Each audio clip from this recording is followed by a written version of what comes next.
За, орой минь төргий. За, энэ удаагийн лайваар та бүхэндээ нэг гайхалтай сэтгэлгээний талаар сургалт маань нэлээ үр дүнтэй болж байгаа. Тэр сургалтанд орсон дүрслэл сэтгэлгээ гэдэг зүйлийн талаар та нартайгаа ярьж өгөх болно. За, дүрслэл сэтгэлгээ гэхээр хүмүүс их мэддэггүй мань төдий л мэддэггүй. Яг бол бидний мэддэг хэл ухаантай гэж хэлэгддэг хэл нь ихэвчлэн өвгөн сэтгэлгээ сайтай хүмүүс ухаантай гэж боддог. Эсвэл логик сэтгэлгээтэй хүмүүсийг ухаантай гэж боддог. За тэгэхээр энд нэг асуудлын гаргалгаа бас өөр зүйл гараад ирж байна. Жишээ нь Пикассо гэж зураач байлаа гэж бодоход тэр хүний ямар сэтгэлгээ сайн өгсөн бэ гэхээр төрслөл сэтгэлгээ сайн өгцөө. За тэгвэл бидний мэдэх кинонд гардаг Шерлок Холмс гэх кино агуу мөрдөгчтэй кино хүн болгон мэдэх бах те. Тэгэхээр энэ хүн бол төрслөл сэтгэлгээний хамгийн том жишээ. Тэгэхээр дүрслэл сэтгэлгээ гэдэг зүйл хинд яагаад хэрэгтэй вэ? Таны амьдралд яагаад хэрэгтэй байдаг талаар та бүхэндээ ярьж өгөх гэсэн юм аа. Бид бүхэн аливаа зүйлийг харсан гэдэг нь харсан гэсэн үг биш. Сонсон гэдэг нь сонсон гэсэн зүйл биш гэдэг үг байдаг шиг. Тэгвэл орой минь манай шавнар байна. Харсан гэдэг нь харсан биш гэдэг үг нь бид нар харсан зүйлээ заримдаа тогтоодгүй. Жишээ нь би дүрслэл сэтгэлгээ маш сул өгсөн хүн байхгүй юу. Жишээ нь нэг аймаг хотхон эсвэл би нэг байранд очичхороо тэр байраа эргэж олж чаддаггүй. Орон зайн баримжаа муутай ертөнцийн зүгээ богдуулаар арай гэж олдог тийм хүн байхгүй юу. Тэгэхээр би яагаад ийм орон зайн баримжаа байдгүй мэ жоохон мангар тэнэг юм уу? Маа найз нар жоохон төрчих гээд идэг гэдэг анх оюутан болж ирэхэд тэгдэг байсан. Тэгээд аз улж тэр үед чинь кондукторууд байдаг гэсэн болохоор нэг зөв чигээ олоод явцдаг байсан юм аа. Тэгэхээр яагаад энэ бүл муу байдаг вэ гэхээр дүрслэл сэтгэлгээ угаасаа сул өгчсөн. Миний өвгөн сэтгэлгээ логик сэтгэлгээ нэлээ өндөр өгчсөн учраас 10 жилд ямар ч хичээлд онцроод байдаг байсан байна. Харин юу маань байхгүй дүрслэл сэтгэлгээ сул байсан байна. Тэгээд аз олж харин энэ дүрслэл сэтгэлгээгээ сайжруулах арга байгааг олж мэдлээ. Энэ нь тусгай дасгалууд, тестүүдээр би ингээд өөрийгөө өгөөд сул байгааг анзаарсан байхгүй. За тэгэхээр дүрслэл сэтгэлгээ бидний амьдралд яагаад хэрэгтэй вэ гэхээр ядахтаа л төөрчихгүй байна. Тэгвэл дараа нь яах юм гэхээр дүрслэл сэтгэлгээ бидний амьдралд хамгийн том чухал зүйл байсныг би одоо л ухаарч байна. Тэгэхээр та нартай бас хуваалцъя. Дүрслэл сэтгэлгээ ингэсэн байна л да нэгэн кейсийг ярьж өгье. Та өөрийнхөө дүрслэл сэтгэлгээ сул байна уу эсвэл сайн байна уу гэдгийг шалгах ганц дасгал зааж өгье. Тэрний үгээр та гараа ингэж хараад яг одоо гараа харж байгаа нүдэн ханаад гарынхаа дүрсийг төсөөлнө. За миний гар чинь нэг аль хуруунд монолоо, аль хуруунд дали илээ. За алганы зураас юу илээ гэд нэг ингээ харсан зүйлээ буцааж эргэж санаж ивэл шууд яг тэр дүрсээр орж иж ивэл таны дүрслэл сэтгэлгээ сайн та барагтаал төөрөхгүй гэсэн. За тэгэхээр урд нь 20 дугаар зуунд юу гэж боддог байсан гэхээр дүрслэл сэтгэлгээг бол тийм ч чухал авч үздэггүй байжээ. Бидний нүд зүгээр харсан зүйлээ торлог бүрхчээрээ тусгаад аливаа зүйлийг хардаг зүгээр харах хэрэгтэй гэж боддог байсан бол энэ зүйл маань бүр харах хэрэгтэй тэр дундаа дүрслэл сэтгэлгээний тархины хэсэг гэж бидэнд байдаг. Харааны төв дагсны ард байдаг те. Үүнтэй адилхан бидний тархинд байдаг дүрслэл сэтгэлгээний хэсэг байдаг. Үүнийг хөгжүүлснээр бидний амьдралд ямар том өөрчлөлт өгж болох талаар нэгэн кейсийг ярьж өгье. Америкт нэг борлуулалт хийдэг залуу байсан. Тэр зарим нэг машин борлуулдаг гэж л тийм.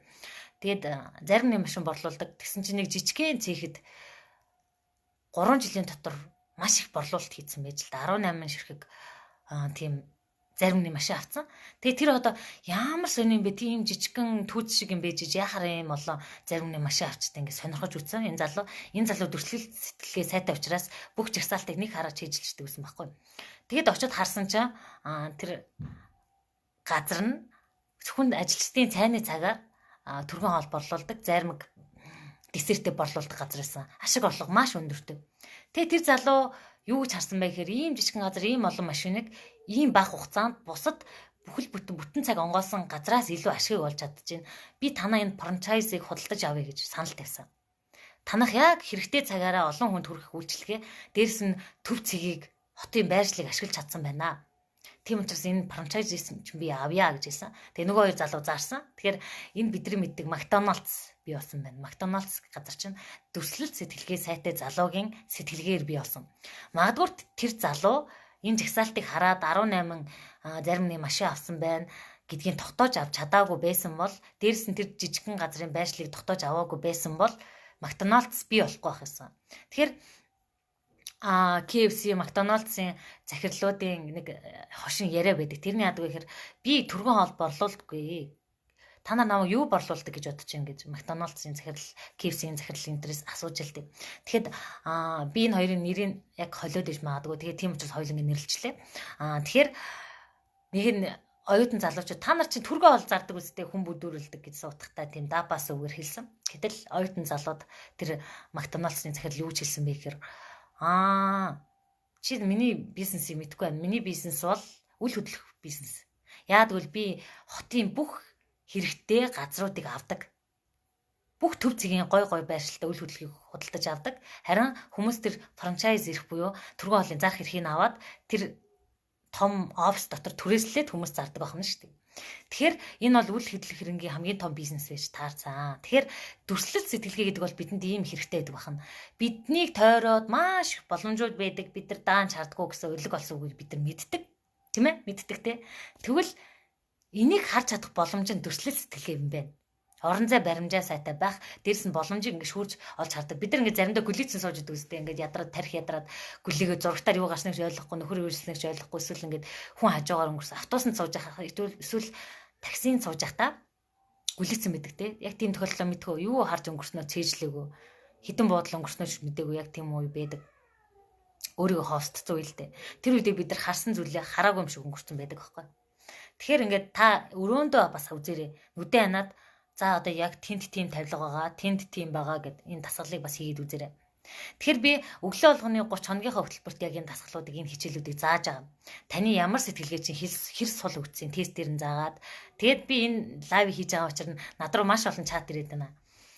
Сургалтаас чи хоцорчлоо орё тэхүү гэдэг чатуудыг ирж байна. Дээрэс нь хүүхдээ оруулъя тэхүү гэд тэр хүмүүст маш их талархаж байна. Хүүхдээ оруулах гэж байгаа бол бүр хамгийн сайн. Яагтвэл бидний тархич нь хөгшрөх тусмаа ажиллагаан жоохон сулардгийн штэ тий. Тэгвэл зуршилтаа идэгдэж эхэлдэг. Тэгвэл хүүхэд бол шин зүйлд маш их соргоор хүлээж авдаг. Тэгэхээр 14-өөс дээш насны бүх хүүхдүүд орж ирэх боломжтой шүү. Дээрс нь өсвөр насны хүүхдүүдэд би бас апмайнд гэх сэтгэлгээний сургалт хүүхдэд зориулсан тесттэй сургалт орж байгаа. Харин энэ насанд хүрсэн сургалтанд маань 60 настай ихчээс 20 нас хүртэл бүх хүмүүс орсон байгаа. Тэгээд эхнээсээ үр дүнгуудаа гайхалтай өгөөд лайвудаа гэд би бүр хайр үрээд анх удаа лайв хийж ин тэгтээ чичирдэг юм байна, гоё байна, сэтгэл доторхоо хуваалцаад гол нь бидний та зөндөө ном уншиж болно, зөндөө подкаст сонсч болно. Та ярихгүй бол хизээж энэ төрслөл сэтгэлгээ орох болоог байгаа. Одоо өвгөн сэтгэлгээний 2 дахь хичээл дээр явж байгаа. Өнөөдөр яг өглөө 7 цагаас 2 дахь хичээл маань орсон. Төрслөл сэтгэлгээ дараагийн хичээл нь орно. За одоо дараа нь сонсох чадварын хичээл орсны дараагаар төрслөл сэтгэлгээ орох юм шүү. Ярих чадварын хичээл буюу үгэн сэтгэлгээний хичээл маань бичих, сонсох, ярих гэсэн 3 дараалалаар техникүүдээр явж байгаа. За тэгэхээр өнөөдөр бол 2 дахь хичээл ороод хадгалагдсан байгаа. Тэгэхээр та өнөөдөр 24 цагийн боломж өгöd байгаа юм би. Тэр орё л доо гэсэн хүмүүст 24 цагийн боломж өгöd ороод ирээ. 18,000 төгрөгөөр төлөөд өөртөө энэ сэтгэлгээний гайхамшиг мэдрүүлээд тахаа. Эхнээсээ ярьсан хүмүүс ий чидийг мэдрээд байгаа байхгүй. Би яг өөрийгөө танин мэднэ, өөрийгөө ойлгоно гэж олон ном уншаал бусдыг дагаал бишрээлсэн, сонсоол байсан. Яг өөрчлөгдсөн хаана ярьж эхлээгүй цагт би хизээч өөрчлөгдөхгүй шүү дээ гэдгээ ойлгосон байхгүй. Үгэн сэтгэлгээ гэдэг зүйл таны тархийг задлаад өчнө. Дээрэс нь дүрслэл сэтгэлгээ гэдэг зүйл боломжийг олж харахад чинь тусланаа. Тэгэхээр бид нар боломж нүдэн дээр байсаар идэл ангаа цугаад алдсан тохиолдол зөндөө байдаг. Маш гоё бизнес санаа би бүр алаад өг санаатай гэд бод суусаар адил нэг мэтгэд нэг хүн бизнес хийцэн явж идэг. Эн чи миний санаа хаасан штэ. Тэгвэл яг энэ гацсан мэдрэмж тэгээд дээрэс нь энэ боломжийг олж харах зүйл чинь дүрслэл сэтгэлгээ. Та яг Шерлок Холмс шиг. Шерлок Холмс болохоор орон зай баримжааг маш сайтай. Бидний олж хараагүй зүйлийг бүрт нэг нэм ба. Одоо жишээ нь энд нэг хан байлаа гэхэд энэ хан дээр цусны тол бүсэрсэн байдаг юм уу? Эсвэл тэр болонгийг бидний ажиглаж чадаагүй харах зүйлийг бүр төвлөрч харж чаддаг хүн байгаа хгүй. Энэ чадвараа ашиглаад мөрдөгч гэл кинонд гардаг штэ. Тэгэхээр хамгийн тод жишээ бол тэр. Тэгэхээр бид нар энд амьдралд ямар хэрэгтэй юм бэ гэхээр ядчил төөрөхгүй. Дээрээс нь бүр илүүдээ бүр яг 100% хөгжүүлье. Дасгал хөдөлгөөнөөр зохицуулъя гэдэг шиг тархиндаа дасгал хийя гэж эхлэх юм бол та дүрслэл сэтгэлгээгээрээ бүр илүү боломжуудыг олж шүүрж авч чаддаг болно. Тэгэхээр энэ дасгалуудаар өөртөө ажиллая. Би ер нь ямар нөхөр юм бэ? Би дүрслэл сэтгэлгээ минь хэр байна? Миний ярианы үгэн сэтгэлгээ хэр байна? Хэр хөгжиж байна? Миний тархины блокууд гарж ийн үү гэдэг асуултыг өөрөөсөө асууад үзээрэй. Тэгээ энэ боломжийг ашиглаад манай сургалтанд их хөөрхөн ах дүүсээрээ орж ирж байна. Найз нөхдөөрөө орж ирж байна. Хамт олноор хамт хөгжиж гэж орж ирж байна. Тэгээд тэрэнд нь маш их баярлж байгаа. Тэгээд одоо бүр хүүхдүүд ороод ирвэл надад бүр гоё санагдаж байна. Яа тэгвэл өсвөр насны хүүхдүүдийн тарих гэдэг зүйл чинь маш их хөгжөд байнга бэлэн байдаг байхгүй. Сураа тэр ч юу энэ ч юу ингээд бид нар шиг нөгөө ийм зүйлгээ өлөг болсон зүйл гэж хүлээж авахгүй. Тэдэнд шин зүйл болгон итгэл үнэмшлэн мөнгөний сэтгэлгээг багаас нь суулгуул таны хүн ирээдүйд мөнгөний боол болохгүйгээр амьдрнаа. Тэгэхээр аль болох багаас нь сэтгэлгээг нь хөгжүүлсэн хүн танаас илүү таны хүүхдэд амьдрах боломжтой болно. Тэгэхээр яг одоо итгэл үнэмшлийн нэмэх цаг таны дансанд байгаа мөнгө чинь итгэл үнэмшлийн хэмжээ гэдгийг би яг ойлгоод байна. Бүр ойлгохоос гадна бүр ухаарад байна. Тэг өөр дөр мэдрээд байна. Би өөрийгөө яг ийм хүн болж чадна гэж итгэсэн цагаас эхлээд миний дансдах мөнгө өсөд байгааг анзаарч байна. Тэгээд өдрөө ирэх тус минь итгэл маань өсөд байна. Тэгэхээр маш хурдтайгаар явж болоод байна. Тэгэхээр яагаад ийм хурдан байгаа юм бэ гэж багштайгаа ярилцсан чинь илүү залуу байх тусмаа энэ ухамсар тархитайгаа ажиллаж гисэн хөгшөөнөөс илүү хурдан явж чаддаг. Тэгэхээр таны хүүхэд 14, 16, 18 настайгаас эхэлчих юм бол юу хэнийг ч хол яхаар чадaltaй болох гээд байна. Тэгэхээр хүүхдтэй чихэр битээ авч өгөө. Маруучин битээ авч өгөө. Нэг дэлгүүр орж нэг тансаглууч нэг пиццаны хилтерхий битээ идүүлээ. Та өөрт нь хөрөнгө оруулалт хий. Энэ тархитай нь ажил. Энэ дасгалуудаар яв. Манайха эхнээсээ дасгалуудаа хийгээд гэрийн даалгавар маш онц хийгээд явж байгаа. Тэрний бас нэгэн хөшүүрг өгсөн миний хамгийн том бэлэг бол 800 мянган төгрөгийнхөө 2 сургалтыг бэлгэлж байгаа юм. Би бүр тулж ажиллаад сэтгэлийн шархтаа гэмтлийн засаа дээрэс нь сэтгэлгээн дээр нь ажиллах сургалтаа бэлгэлэх юм. Мөнгөний харилцааны асуудалтай байвал тэр тэндээс гарах сургалтыг бэлгэлнэ. Тэгэхээр эхлээд сэтгэлгээ задлаад тэгээд сэтгэлийн гэмтлээсээ арилаад дараа нь сэтгэлгээтэй ажиллаад нэг бүүм хийгээд хачаа. Тэгээд өнөөдөр надтай сэтгэл заслын урлагийн сэтгэл заслын хамгийн анхны хичээл авсан хүн эхний хичээлээр амьдралынхаа зорилгыг ойлгочлоо. Би юу гэх юм бэ? Би юу чадах юм бэ гэж өрлөөл яваад байсан. Тэгсэн чинь анх эрэхтэй амьдрал утга учиргүй би ямар ч зориггүй байна гэж хэлсэн. Яг нэг хичээлийн дараа надтай ярилцаад маргааш өглөөний нээц зэрэг зоригтой босч ирж байна. Би тэрэнд нь бахархаад бүр тэр хүнээр маш их бахархаж байгаа. Надтай яг ингээд 3 цагийн хугацаанд ажиллаад хүүе би нэр ийм авьяас чадвартай, ийм онцлогтой би чи ийм хүн байсан биз дээ. Заримдаа мөнгөтэй ч гэсэн хүн зориггүй байж болдог. Гаццсан мэдрэмжтэй, ажилдаа ч гэсэн гаццсан байж болдог. Тэгэхээр эндээс шинэ өсрэлт хийя гэдгийг ойлгож аваад тэр хүн хүүе би ийм зүйл сурах хэрэгтэйсэн юм. Надад ийм зам байсан байна. Дээрс нь би эн чинь давуу тал юм биш үү? Би урд нь энийг сул тал гэж бодоод исэн гэд. Тэгээд өөрийгөө ойлгоод авчиж байгаа 3 цагийн дотор.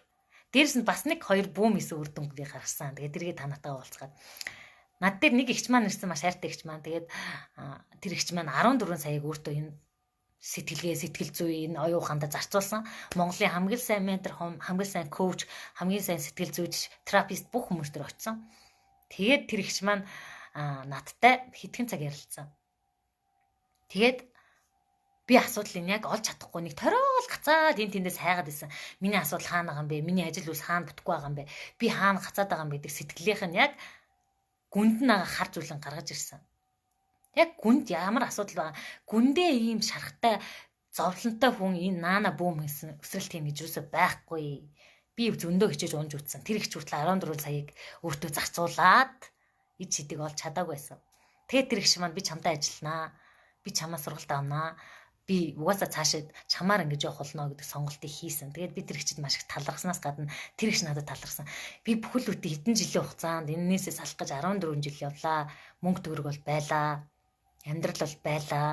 Гол нь би яагаад энэ дэр ингэж унаад байгаагаа ойлгохгүйсэн. Би маш их хичээсэн.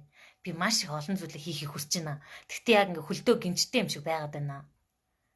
Мөнгөтэй ч байсан, амжилтын карьертэй ч байсан миний хөлнөөс нэг гинж зүүцсэн юм шиг байгаад байна.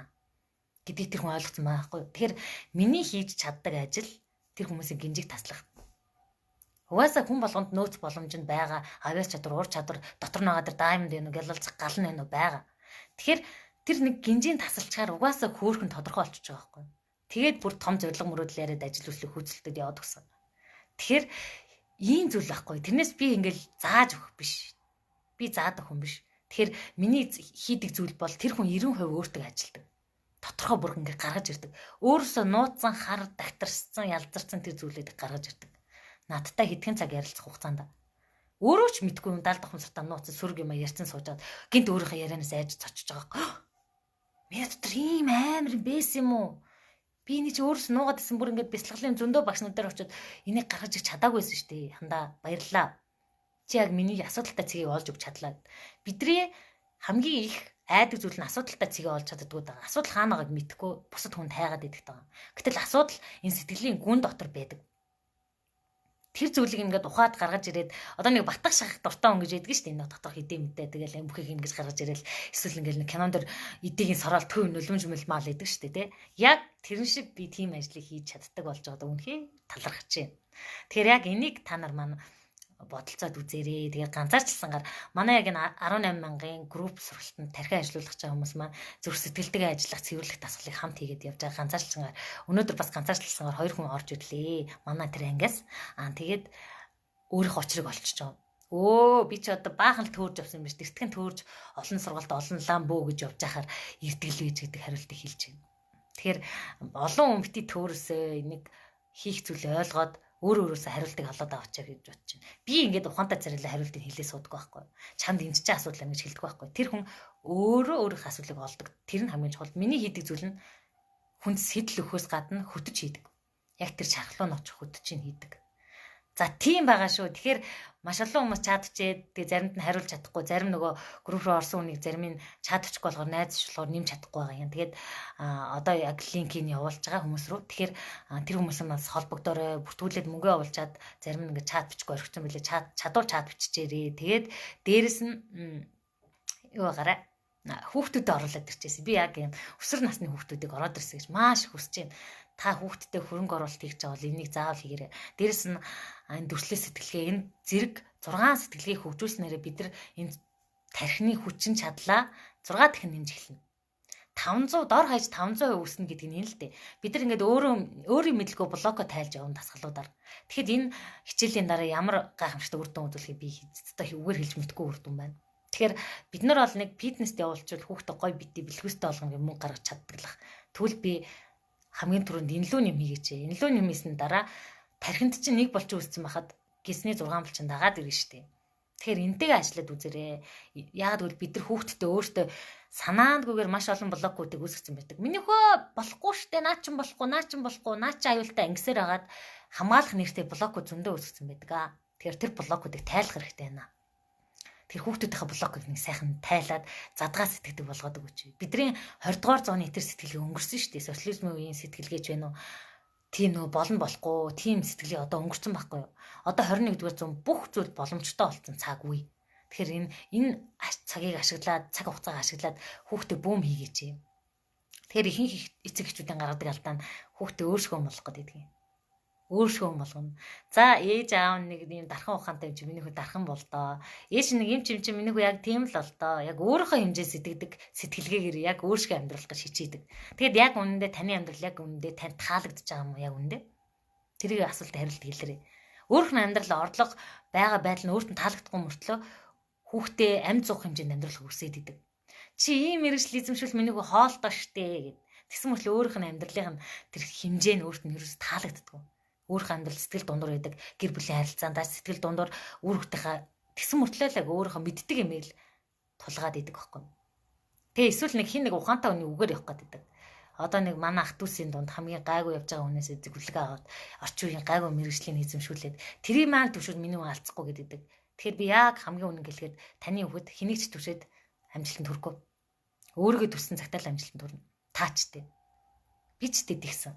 Би ч тэ ингээд өөрийгөө төсөөд өөрийгөө ойлгосон цагтаа л өөрийгөө хөгжүүлээд энэ бүхний чинь бие л хийх юм биш үү? Заавал ах дүү нар хань ижил заавал ингэж хүний тусалцаа дэмжлэг гихгүйгээр. Гэтэ дэмжлэгийг нь авдаг л та. Гэтэ би өөрөө эхлэх ёстой юм гэдэг мессежийг авсан цагтаа өөрийгөө хөгжүүлж эхэлсэн байхгүй. Тэгэхээр бусдыг буруутгах эсвэл бусад хүмүүс дэмжсэнгүй гэсэн гомдол ивэл яг одоо авч хаяарай. Та сайн ах дүүтэй нүү, муу ах дүүтэй нүү тийм хамааралтай биш. Тэгвэл дэлхийн алдартай ч юм уу Монголын алдартай хүмүүс ах дүүсийн дэмжлэггүйгээр өөрөө өлсөд годомжинд үхлийн наан очичоод амжилтанд хүрсэн хүмүүсийн түүхийг бид нар бишрээл суудаг штеп. Тэгвэл та өнөөдөр илэг бүтэн байна. Та өнөөдөр сайхан гэр бүл өссөн юм бол яагаад ингэ гацаа суугаад. Босоод ирлээ. Чадаад ахт чинь тий. За энэ бүхнийг хэлэх гэсэн юм аа. Тэгэхээр дүрслэл сэтгэлгээний гайхамшиг гэдэг чинь аливаа боломжийг олж хардаг болох нэ. Боломж гэдэг зүйл чинь хаасаагүй хөвтчихийдэг олж хардггүй гэдэг зүйл байдаг бол дүрслэл сэтгэлгээ гэдэг зүйл чинь боломжийг нэгт намбаа олж хардаг. Аливаа зүйлийн бид нар харах зүйлийнхаа 20% нь чүүж харж чаддаг бол дүрслэл сэтгэлгээ гэдэг зүйлийг харснаар энэ өрөөнд байгаа зүйлийг би яг 100% тархиндаа маш их мэдээллийг суулгаж авах, нэг дор суулгаж авах чадвартай болно. Дээрээс нь үгэн сэтгэлгээний хичээл дээр бид нар супер уншилт гэдэг хичээл хийн. Тэр супер уншилт гэдэг хичээл нь өнөөдөр манай сурагч нэг сурагч ярьж илээ л дээ. Би урд нь ном уншдаг гэсэн мөртлөө зүгээр л автоматар гүйлгэж уншдаг байсан болохоос биш. Гол санааг нь өөртөө суулгаж авч байгаагүй байна.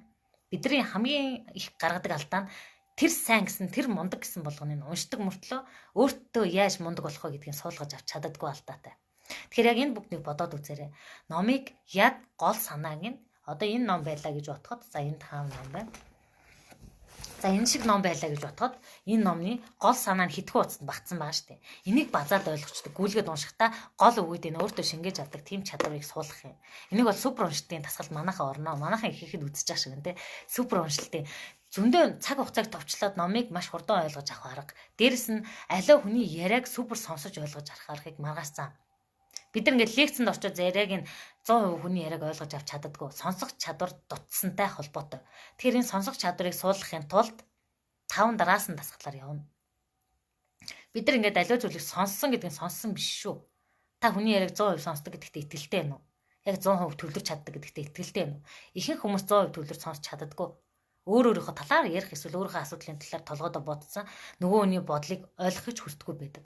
Иннээс болоод гэр бүлийн харилцаа болоод ажил дээр хүртэл хүнтэй ойлголцоход хэцүү. Тухайн хүнийг ойлгож чаддаггүй. Тэгэхээр ихэнх хүн хоорондын харилцааны асуудал ярих дээр байдаг. Сонсох дээр байдаг. Бид нар тухайн хүний санаа яг юуг илэрхийлж байгааг сонсохгүй өнгөн ярианых нь 20% нь ойлгочоод тухайн хүнийг дүгнээд алга болчихдог. Тэгэд магадгүй энэ тэнд хов жив болгож ярина эсвэл ингээд ямар ч утгагүй өөрийнхөө талаар бөө яриануд яриад эхэлдэг байхгүй. Тэгэхээр энэ бүхнийг бодоод үзээрэй. Ажил дээр чинь гарч байгаа хов живний ярианы ихэнх нь ойлгоогүй 20% яриануд өрнөж байгаа. Гэтэл яг үнэндээ тэр хов живийг ярьж байгаа хүн тэр хүнийг 100% төвлөрөөд сонссон байсан бол 100% ойлголцлоод асуудал үүсэхгүй үл ойлголцол тэнд үүсэхгүй байсан. Ажлын хоёр хүн маргалдахгүй байсан. Гэр бүлийн эхнэр нөхөр хоёр хоорондоо маргалдахгүй байсан. Яриаг нь 20% ойлгоцсон юуг бодох юм бэ те? Танд нэг юм байла. Таны одоо илэг ходоод ч өвдөж байгаа гэж бодлоо. Тэгэхээр би танд энэ эмний чи 20% л үгүй. Тэгвэл та илаашгүй. Илаашгүй өстэй те. 20% эмийн уучим чинь 100% тунтаагаар нь тавуулсан бол идэх байсан, антибиотик уух байсан. Хэлсэн чинь та тэр эмнийхээ 20% нь ус. Тэгэхээр та идэхгүй байна гэд гомдол мэдүүлж явах уу? Энд тэнд хов зүүж явах уу? Яг энтэй адилхан бид нар сонсох чадвар дутмаг гэдэг. Тэгэхээр сонсох чадвар хамгийн сайтай үеийн ороо дээр хамгийн сайн зүйлийг суралцаж чаддаг болно. Тэгэхээр энийг суулгаж чаддгийм байна, болдгийм байна. Энийг би яг өөр дөрөв туршиж үзээд мэдсэн. Одоо би хүнийг ойлгохын тулд сонсож сурах хэрэгтэй болж байгаа. Хүн туслахын тулд сонсож сурах хэрэгтэй болж байгаа байхгүй юу? Хүний амьдралын зовлон, жаргал, гогцоог ингэж сонсч ийж тэр тухайн хүний дотгошоо нь орж чадна шүү дээ. Тэгхгүйгээр би наан нь мэддэг зүйлээ цэцэрхээд эсвэл аливаа зүйлийг хүлээж авахтаа ингээд байвал тэр хүнийг 100% сонсож ойлгож авч чадахгүй. Тэгэхээр би бол анх тийм байгаагүй сонсох чадваргүйсэн. Аливаа зүйлүүдээс шавчаал хүмүүс чи хүний яриаг гүйцэд ойлгохгүй ч өөрөөрөө дайраад юм гэдэг байсан. Тэгэхээр надад тийм өөрчлөлт өгч ин зөндөө хүмүүст өгч болоод байгаа юм чи яагаад танд болохгүй юм. Тэгэхээр орж ирээд өөртөө хөрөнгө оруулалт хий. Тэгээ манай сургалтанд ямар хүмүүс орж ирээд байгаа юм гэхээр янз бүрийн хүмүүс гадаадаас орж ирж байна, хөдөө орон нутгаас орж ирж байна, бүр хил дээрээс орж ирж байна. Тэгээ бүр хотод байдаг 60 настай эгч мэн орж ирж байна. Янз бүрийн хүмүүс. Энд бол та маш олон хүмүүсийг харж болох ертөнцөөс гадна энд гой хайрын сэтгэл амар гой сэтгэлийн хүчээр холбогдсон хүмүүс орж иж байгаа. Гой дулаан уур амьсгалтай нэг нэгийг сончсон хүн нэгч байхгүй. Энд хөгжихийн төлөө нэгийг дэмжихийн төлөө явж байгаа хүмүүс байгаа. Тэгэхээр энд ороод ирээ. Өөр ингэсэн хүрээлэл шинэ хүрээг бий болгоо. Дээрэс нь ажил эрхэлдэг хүмүүс орж ийн. Тэгээ манай нэг найз маань орж ирчихэд би яг ажил руугаа явж байх замд чиний хичээл болд юм байна. Өглөө 7 цагт 8 цаг хүртэл яг 1 цаг сонсоход болд юм байна. Хотын төгжрийн донд өглөө төгжирж явж байгаа хичээлээ сонсоод яваад өөртөө ахис дэвшлиг гаргая. Аливаа зүйлийг шинээр илүү томоор хардаг болёо. Энэ ажилчин сэтгэлгээнээс салъя гэдэг тийм сэтлийг өгөөд надад хэлсээ. Тэгэхээр энэ бүхтийг хэлэх гээд байгаа маа. Тэгээ манайхан даалгавраа маш сайн хийж байгаа. Багшаа энэ даалгавар хийсэн гэл чатаар зарим нь явуулаад зарим нь ингээд шууд лайв хийж байгаа. Би лайв болгоно үзэж байгаа. Тэгээд өөрөөсөө ярианыхаа алдааг харж байгаа. Хүн ярихгүй л бол алдаагаа харахгүй шүү дээ, тий. Тэгэхээр яриад эхэлсэн хүний тархин хөгжөөд эхэлж байгаа. Та магадгүй 10 ном уншсан байж болно. Гэхдээ тэрийг яриаг бол таны толгойд тэр номны 20% хүрхгүй л хувь нь үлдчихэж байгаа юм. Тэгэхээр та ярангаа уншсан номоо ойлгосон хичээлийг ярина гэдэг чинь 90% хүртлээ чиглэж тархиндаа тогтоож авч байгаа. Тэрийг үйлдэл болгож хийчихвэл бүр 90% мартахааргүй болох байхгүй юу? Ярихаар 70% тэг үйлдэл хийчихээ, үйлдэлийг нэмчихээрээ. Тэгэхээр бидний дасгал чинь дандаа үйлдэлээр явж байгаа байхгүй. Тэгэхээр таны тархинд 90% үйлдэнэ. 90 үйлдэхээс гадна энэ чинь бүхэл Харвардын судалгаатай техник үүдэн штэ. Харвард гэдэг дэлхийн шилдэг Америк нэгдсэн улсыг гайхшруулсан үр дүнтэй судалгаан дээр Ховард Гарднер гэх хүний судалгаан дээр сэтгэл зүйчд болон neuroscience тархи судлалын эрдэмтдийн хамтарсан дасгалаар явах гээд байна. Явж байна. Тэгэхээр энэ үр дүн угаас ойлгомжтой.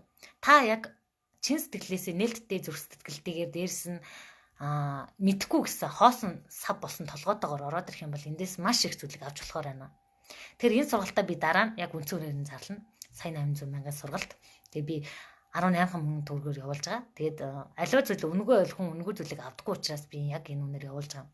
Тэгэхээр яг энэ нийгмийн сайн сайхны төлөө хийж байгаа миний үйл хэрэг байгаа шүү. Тэгэхээр энд маань ороод хүүхдээ хөгжүүл өөрийгөө хөгжүүл та ямар ч ажил мэргэжилтэд хинч байж болно, хэдэн ч насны хүн байж болно. Ороод гэр юм нь хамаагүй. Танд тархил байгаа л ороод. Тэгээд та тархиндаа булчин юм хэрэгтэй. Биендээ булчин юм болтгол зүйлтэй. За энийг хэлэх гээд байгаа шүү. Тэгээд хүмүүс орж болох уу хоцорцсон уу гэж орой бичээл, өглөө бичээл тэгээ битцсэн байдаг байна. Тэгэхээр тэр хүмүүст ингээ хариулж өмчгүй учраас лайв хийж байна. Дээрэс нь шууд ороод ирээ. Би угаас данс юугаа битцсэн байгаа. Шууд орж ирээд тэгээд хамт хөгжөө. Тэнд ингээд эхнээсээ өөрчлөлтүүд гараад хамгийн гол зүйл нь үйлдэл хийх байхгүй юу? Үйлдэл. Тэгээ та 1000 яриад нэмэргүй, 1000 сонсоод нэмэргүй гэвэл та үйлдэл хий.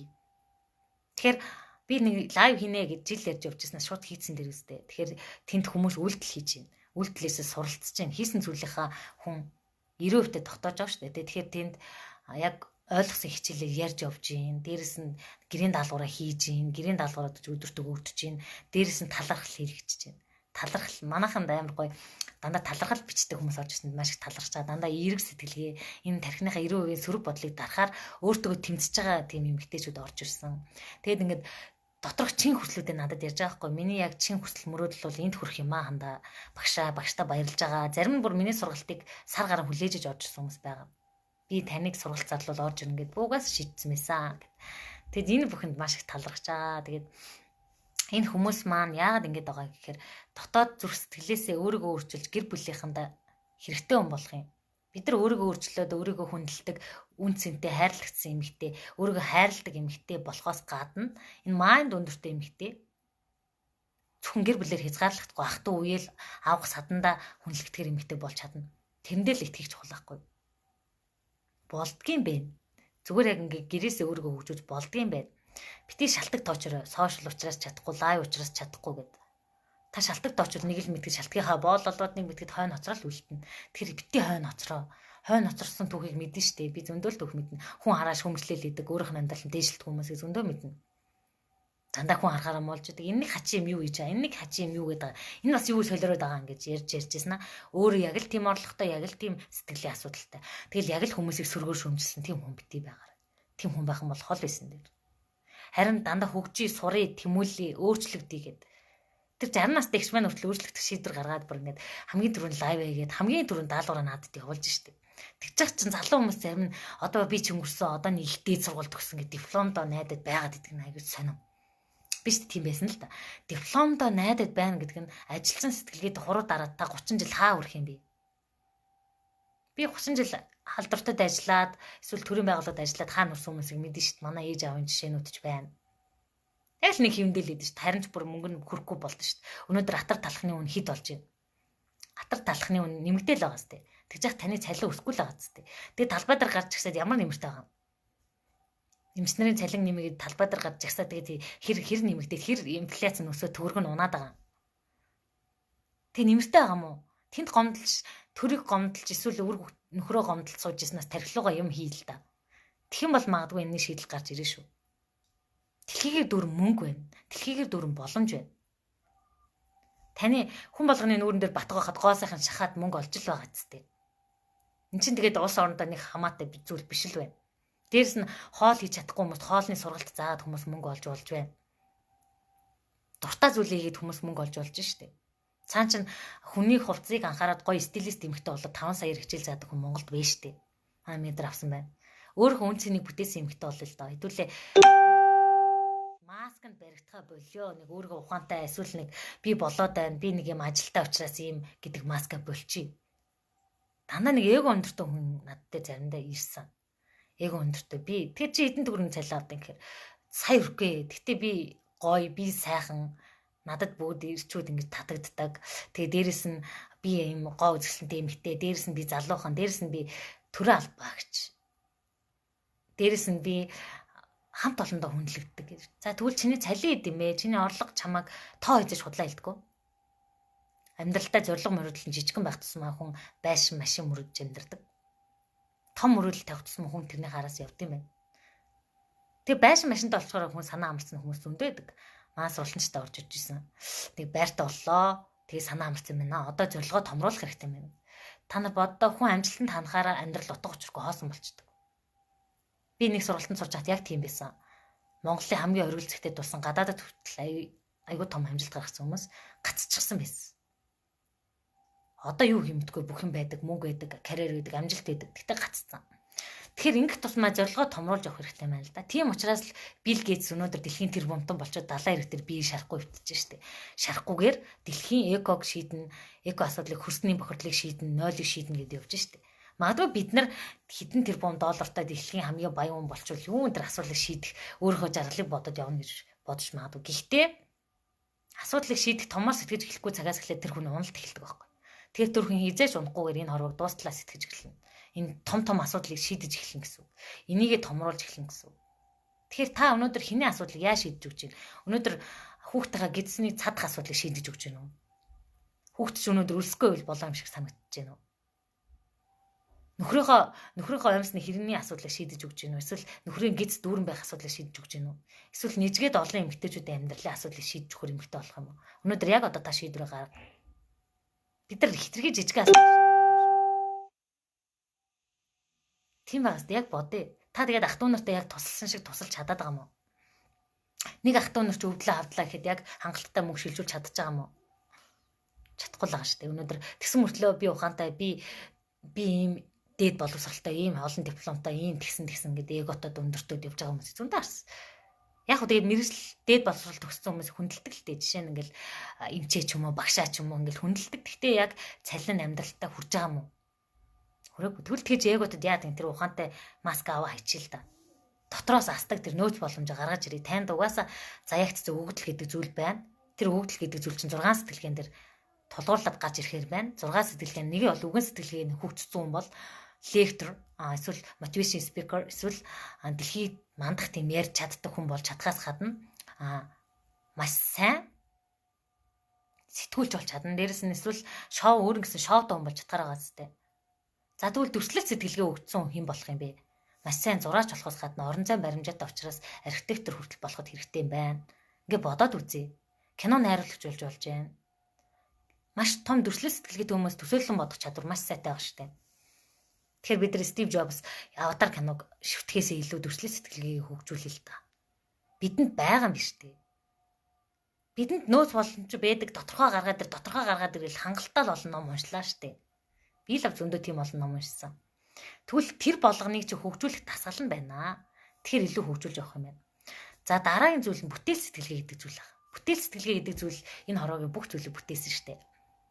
Таны дээгүүр явдаг онгоц, доогуур явдаг машин, дээшээ өрдөг бөмбөг бүгдийн зохиосон бүтээл сэтгэлгээ. Нэг хүний тархин дотор бүтцэн зүйл таны гар дээр бий болсон. Энэ цамц шүү дээ, нэг хүний бүтээл. Нэг хүний тархин дотор нэг малгайтай цамц гэдэг зүйлийг бүтээж болох гой харагдах юм байна. Эсвэл энэ онгоцыг нэг хүний төсөөл дотор бий болсон байхгүй да. Тэгээд дэлхийд дээгүүр ниснэ гэж хэлж яхад нь хүмүүс солиотой л гэж харж байсан шүү дээ. Энэ бол бүтээл сэтгэлгээний нэг хэлбэр. За тэгээ би тэгээ энерги судлахад би креатор буюу бүтээгч хүн болж таарсан гэж хэлсэн тий. За дараагийн зүйл нь хамгийн гой зүйл нь за логик сэтгэлгээг бол бид нар хангалттай багасаа нүдцсэн. Бидний энэ математик, ерөнхий боловсролын сургуульд үздэг ихэнх хичээл логик сэтгэлгээнд дэр үндэслэсэн. Учир шалтгааныг тайлбарласан хичээлүүд байна. Тэрийг одоо хангалттай нүдүүлээ өстэй багшаар жигтүүлээл аав ээжээр хашгируулаад зөндөө логик сэтгэлгээтэй ажилласан юм чи бидний логик сэтгэлгээ их сайн ажилласан. Гэтэ таны тархины тэр 6 хэсгийн чинь зөвхөн нэг хэсгний логик сэтгэлгээ гэдэг хэсгний зөвхөн юм хумсын чинээдүүдийг л бид нар хөгжүүлсэн гэдэг одоо ерөнхий боловсролын сургуульда нүдүүлсээрээ сурсан зүйл маань тэр. За тэгэхээр 20% ч хүрэхгүй шүү. За тэгвэл дараагийн сэтгэлгээнүүдийг бид ерөөсөө мэдэхгүй хөгжүүлж ирээгүй. Өвгөн сэтгэлгээг яг хөгжүүлж ирсэн хүмүүс байгаа. Шүлэг зохиож ирсэн. Эсвэл ингээд эсэний тэмцээн, илтгэлийн тэмцээн. Манад одоо манай шавнар дотор тийм хүмүүс ороод ирчих. Дандаа ингээд 10 жилдээ ном уншиж исэн, өвгөн сэтгэлгээн дээр ажиллаж исэн. Гэхдээ тэр хүмүүс 12-оос 13 оноо буюу дунджаас арай дээгүүр гэдэг оноо авч ийн л да. Тэр бол 20 оноо хүртэл явж байгаа. Яг та супер ярьдаг хүн бол Тони Роббинс амьдралын лайф коуч, амьдралын дасгалжуулагч, дэлхийн хамгийн үнэтэй тэр хүн шиг болъё гэвэл 20 хүртэл ажиллах хэрэгтэй. 20 оноо хүртэл ажиллах хэрэгтэй байхгүй. Тэгэхээр бид нар ингээд тархиныхаа булчинг ажиллуулж эхэлье. Тэр үгэн сэтгэлгээтэй ажиллаж эхэлье. За дараагийн зүйл нь логик сэтгэлгээг бол бид нар хангалттай ажиллуулсан бол нөгөө үедээ давхраар нь комплексээр нь ажиллуулж иж бид нар цаашаа явна. Энийг бүр нотлоод өгсөн байна. За дараагийн зүйл нь бүтээлч садан сэтгэл хөдлөлийн ухаан гэж нэг юм байна. За тэрний өмнө биеийн сэтгэлгээг ярьчих л та. Биеийн сэтгэлгээ бид нар ингээд 10 жил тахтай сакс тоглодог бандрыг харах гоё харагддаг л үстэй. Йоо ямар гоё өрсөлдөлтэй юм бэ гэдэг. Волейбол тоглодог хүүхдүүдийг харахаар ваа ямар гоё юм бэ зүгээр пен мен болцсон явж идэг үстэй. Спортлог хүүхдүүд цаанаасаа л нэг гоё зэгзээсэн биеийн хилэмж нь гоё. Дээрэс нь ингээд өөртөө амьдаа ачаатаа байгаа байдал нь гоё ингэж харагддаг те эвсэлтэй. Тэгвэл эн чи бие ухаан илүү хөгжсөн хүүхд юм байна. Хүн юм байна. Дээрэс нь одоо энэ тамирчдыг харахаар гоё л харагддаг үстэй. Тэгвэл тэд нар чинь одоо чинь Коби Брайантын жишээг авъя л да. Тэр хүн биеийн сэтгэлгээн дээр маш их ажилласан байгаа хгүй. Гэхдээ энэ их ажилласан учраас дэлхийд гарцсан зүйл нь. Энтэй холбоотой. Ганц биеэрээ нүцэн бол тэр хүн тэнд хүрэхгүй л байсан шүү дээ. Сайн тамирчдыг ажиллах юм бол оюун ухааны потенциал өндөртэй хүмүүс л илүү тэнд очсон байгаа. Бас сэтгэл хөдлөлийн ухаанаа хөгжүүлсэн. Маш сайн тамирчин мөртлөө арх тамхинд ороод явцсан хүмүүсийг зөндөл харж ирсэн мэт бид нар. За тэгвэл биеийн ухаан хөгжсөн хүмүүс заяатсан хүмүүс угаасаа байдаг. За миний амьдралч зөндөө байх. За дараачих нь сэтгэл хөдлөлийн ухаан гэж нэг зүйл байна. Тэр нь одоо энэ зууны мод болж байгаа зүйл байна. Мод гэдэг зүйл нь та амьдралдаа хэн байх юм? Шал годог хүн байх юм уу? Эсвэл дэлхийд тэргүүлсэн хүн байх юм уу гэдэг амжилтын карьер гэж яриад байгаа бидний амбиц гэдэг байгаа зүйл чинь хаана хүрэхийг сэтгэл хөдлөлийн ухаан гэдэг зүйл шийднэ. Тэгэхээр бид нэр зөндөө л түүх сонссон шүү дээ. Маш их авиас бэлэгтэй төрсэн мэтлээ архич юм да гэдэг үгийг сонссон мэт те. Тэгэхээр энэ бол сэтгэл хөдлөлөө удирдах ухаан дутжээ. Дээрс нь амжилтанд хүрсэн ч гэсэн маш муухай ааштай хүнийг мэднэ. Стив Джобс жишээ байдаг те. Стив Джобс жоох муухай ааштай. Ордодраар өнгөрсөн энэ түүхийг зөндөө мэддэг. Тэгэхээр сэтгэл хөдлөлөө удирдах ухаан гэдэг чинь бусдтай айтайхан харилцахаас гадна өөртөө харилцах харилцаан дээр дээрс нь мөнгийг захирах ухаан дээр та сэтгэл хөдлөлөө удирдах сураг бол тэр мөнгө чинь таны даасан тогтохгүй. Нэг мэтлээд л үрээд нэг мэтлээд гарын захтнаад нэг мэтлээд үрээд эсвэл хин нэгэнд өрөвдөж гүгээд ингээд санхүүгийн эрхчлөлөг мөрөөдсөн нь ширэггүй. За тэгвэл сэтгэл хөдлөлөөс болоод бидний эрүүл мэндчтэй дөрөтч идэг те. Нэг мэдэн штэ уурлахаа зүрхс авчаал хамаг энерги унаал дээрс нь ингээд стрессийн гаралтай сэтгэл готрол гэж стресс маань хүндрээ сэтгэл готрол болдог те. Энэ бүх зүйл шүү. Тэгээд сэтгэл готрол маань цаашаа бүр аюултай зүйл болдог штэ. Тэгэхээр энэ бүгд маань сэтгэл готрол энэ бүхний шалтгаан нь сэтгэл хөдлөлийн ухаан. Тэгэхээр энэ дээр дасгал хийж сэтгэл хөдлөлөө удирдах зүйлийг сурч эхэлнэ. Энэ бол хамгийн сүүлийн хоногудад байгаа. 21 хоногийн хөтөлбөр байгаа шүү дээ тий. За тэгээ 21 хоногийн хугацаанд би ийм том бүүм хийсэн зүйлийг өгчлөө дараагийн сургалт маань мэдээж үнтэй зарлагдана. За дараагийн зүйл нь 4 хоног. 4 хоног нь би 7 хоног би хүмүүсээ ингээ хайчихгүй лайв гэдээ хаяад байхгүй. Би лайв болгоны хийсэн гэрийн даалгавар болгоны шалгана. Дээрэс нь 7 хоногт нэг удаа зүүмээр арт терапистийн гайхамшиг орно. Мөрөөдлийн самбраа хийн, дотоод шүүмжлэгчээ устгах нь өөртөө зөрчилтөөд идэх хачин юмнаас сална хэдүүлээ. Дотоод хачин сүрэгдөө болгоноос сална. Тэр муухай мэдрэмжээс сална. Тэгээ би 4 удаа зүүмээр. Тэр зүүмээс хоцорж байгаа хүн тэгэл яах вэ те? Зүүмээр итгэжүүлэх дасгал орно. Тэр нь дандаа сэтгэл засал, сэтгэлтэй ажиллана, дотоод хүнтэй ажиллах.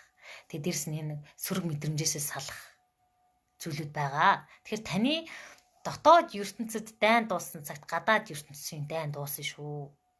Гаднаа мянга зөрчилтэй байгаа бол та дотроо өөртөө тийм зөрчилтэй гэсэн үг шүү. Тэгэхээр та нөхөртөө хүүхдтэйгээ зөрчилтэй байгаа бол таны дотор тийм зөрчил байгаа гэдгийг ойлгоорой. Ажил дээр хинтээс таарахгүй байгаа бол хинтээ зөрчилтэй байгаа бол асуудал таны дотор зөрчил шүү. Та дотор хүнтэй гэдэг зөрчилсөн байх шүү.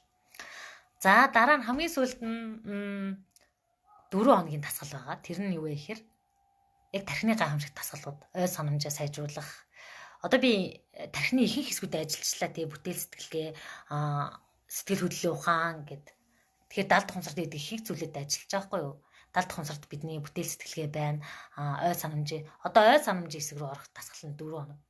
Ой санамжийн хэсэг гэхээр бид нар барьсан тавьснаа мартдаг, хүний нэрийг цээжилдэггүй, эсвэл ингээ ээрч муураад ярьдаг ч юм уу. За энэ болгоны гацал таанаас үүссэн тэр дасгалуудыг зааж өгөн супер тархины гайхамшиг дасгал. За тэгэхээр ийм бэлгийг би өгч чадхаар байна. Тэгэхээр 18,000 төгрөг бол энэний хажууд 100 дахин хямдхан үнц нь. Тэгээд энэний дараа хүүхдүүдээ л оруулаад ирчээсэй гэж би их бодож байна. Яг бол өөрөө бас тийм хүүтэй учраас тэгээд дээрэс нь хүүхдүүд аливаа зүйлийг маш хурдан сурдаг. Бид нар ингээд юм бодоод сууж итэл тэр хүүхдээ илүүжээ шийдвэрээ гаргаад дахиад сураад явцсан байна.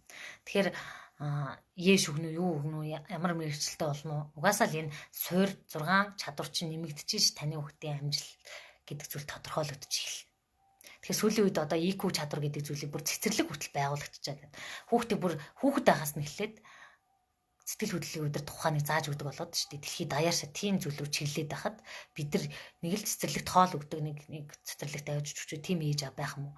Одоо зүгээр захын цэцэрлэг 40-50 хүүхэдтэй хүн нэрвдэл танд юм хүүхдийн сэтгэл хөдлөлийн өдөр тухай цэцэрлэгийн багш уурлал сууж байгаа зү хөрхий ядарсан тэр багшийн буруу биш. 40-50 хүүхдийг балаа шилээ унтлаа идлээ гэхэд чинь тэр хүн сэтгэл хөдлөлийн удирдах нь хөтөл заримдаа хэцүү болж л байгаа шүү дээ. Тэр багшд бас буруу шаардлага байхгүй. 2-оос 3 дахин ачаал авч байгаа хүн ядарна шүү дээ. Тэгэд гэрлүүгээ ядраад санжганаа тарьж байгаа хүн таны хүүхдэд өглөө сайхан амарсан өнөөхөө гэж хэлж чадах уу? Энийг бодоод үзэр. Тэгвэл бид нар яагаад хүүхдүүдэд тийм сэтгэл хөдлөлөө удирддаг тийм сургуульд нөгөөж чадахгүй байгаа. Цэцэрлэгт нөгөөж чадахгүй байгаа. Тийм сургуулиуд нь мэдээж төлбөртэй үнэтэй. Нэг жилийнхэн төлбөр, нэг сарынхан төлбөр 800 мянгатаа байдаг юм байна. Тэгвэл та үнэхээр ухаалаг мэрэгэн цэцэн тийм боловсралтай гайхалтай дид боловсралтай гэж өөртөө хідэн цол зэрэгтэй гэж өнгөрдөм бол яагаад таны хүүхдийн цэцэрлэгтээ явах чадамжгүй байгаа юм? Ирээдүйд хүүхд чинь танаас илүү амжилттай нэг төрлийн албаагч ажилласан сэтгэлгээнээс илүү бизнес хөрөнгө оруулагчийн сэтгэлгээтэй мөнгийг өөрийнхөө боол болгосон хүн байна гэж яагаад бодож болохгүй байна? Энийг өөрөөсөө асууад үзээрэй. Тэгэхээр би маш олон эго өндөртэй хүмүүстэй дараад за эртхэн шиг л өөртөө ажиллажаасаа да энэ хүн гэж боддог. Тэг өөрт нь хэлдэг. Тэр өөрөө өсөөгөө тохиолдолд би 1000 өөрчлөлтөд өгөөч би чамд үнгүй сургалт өгье гэсэн чинь нэмэргүй байхгүй. Тэгэхээр морийг гол дээр авчиж чадна. Амруу нус цотгож би чадахгүй. Тэгэхээр өөрөө хичээх хэрэгтэй. Өөрөө шийдлийг гаргах хэрэгтэй.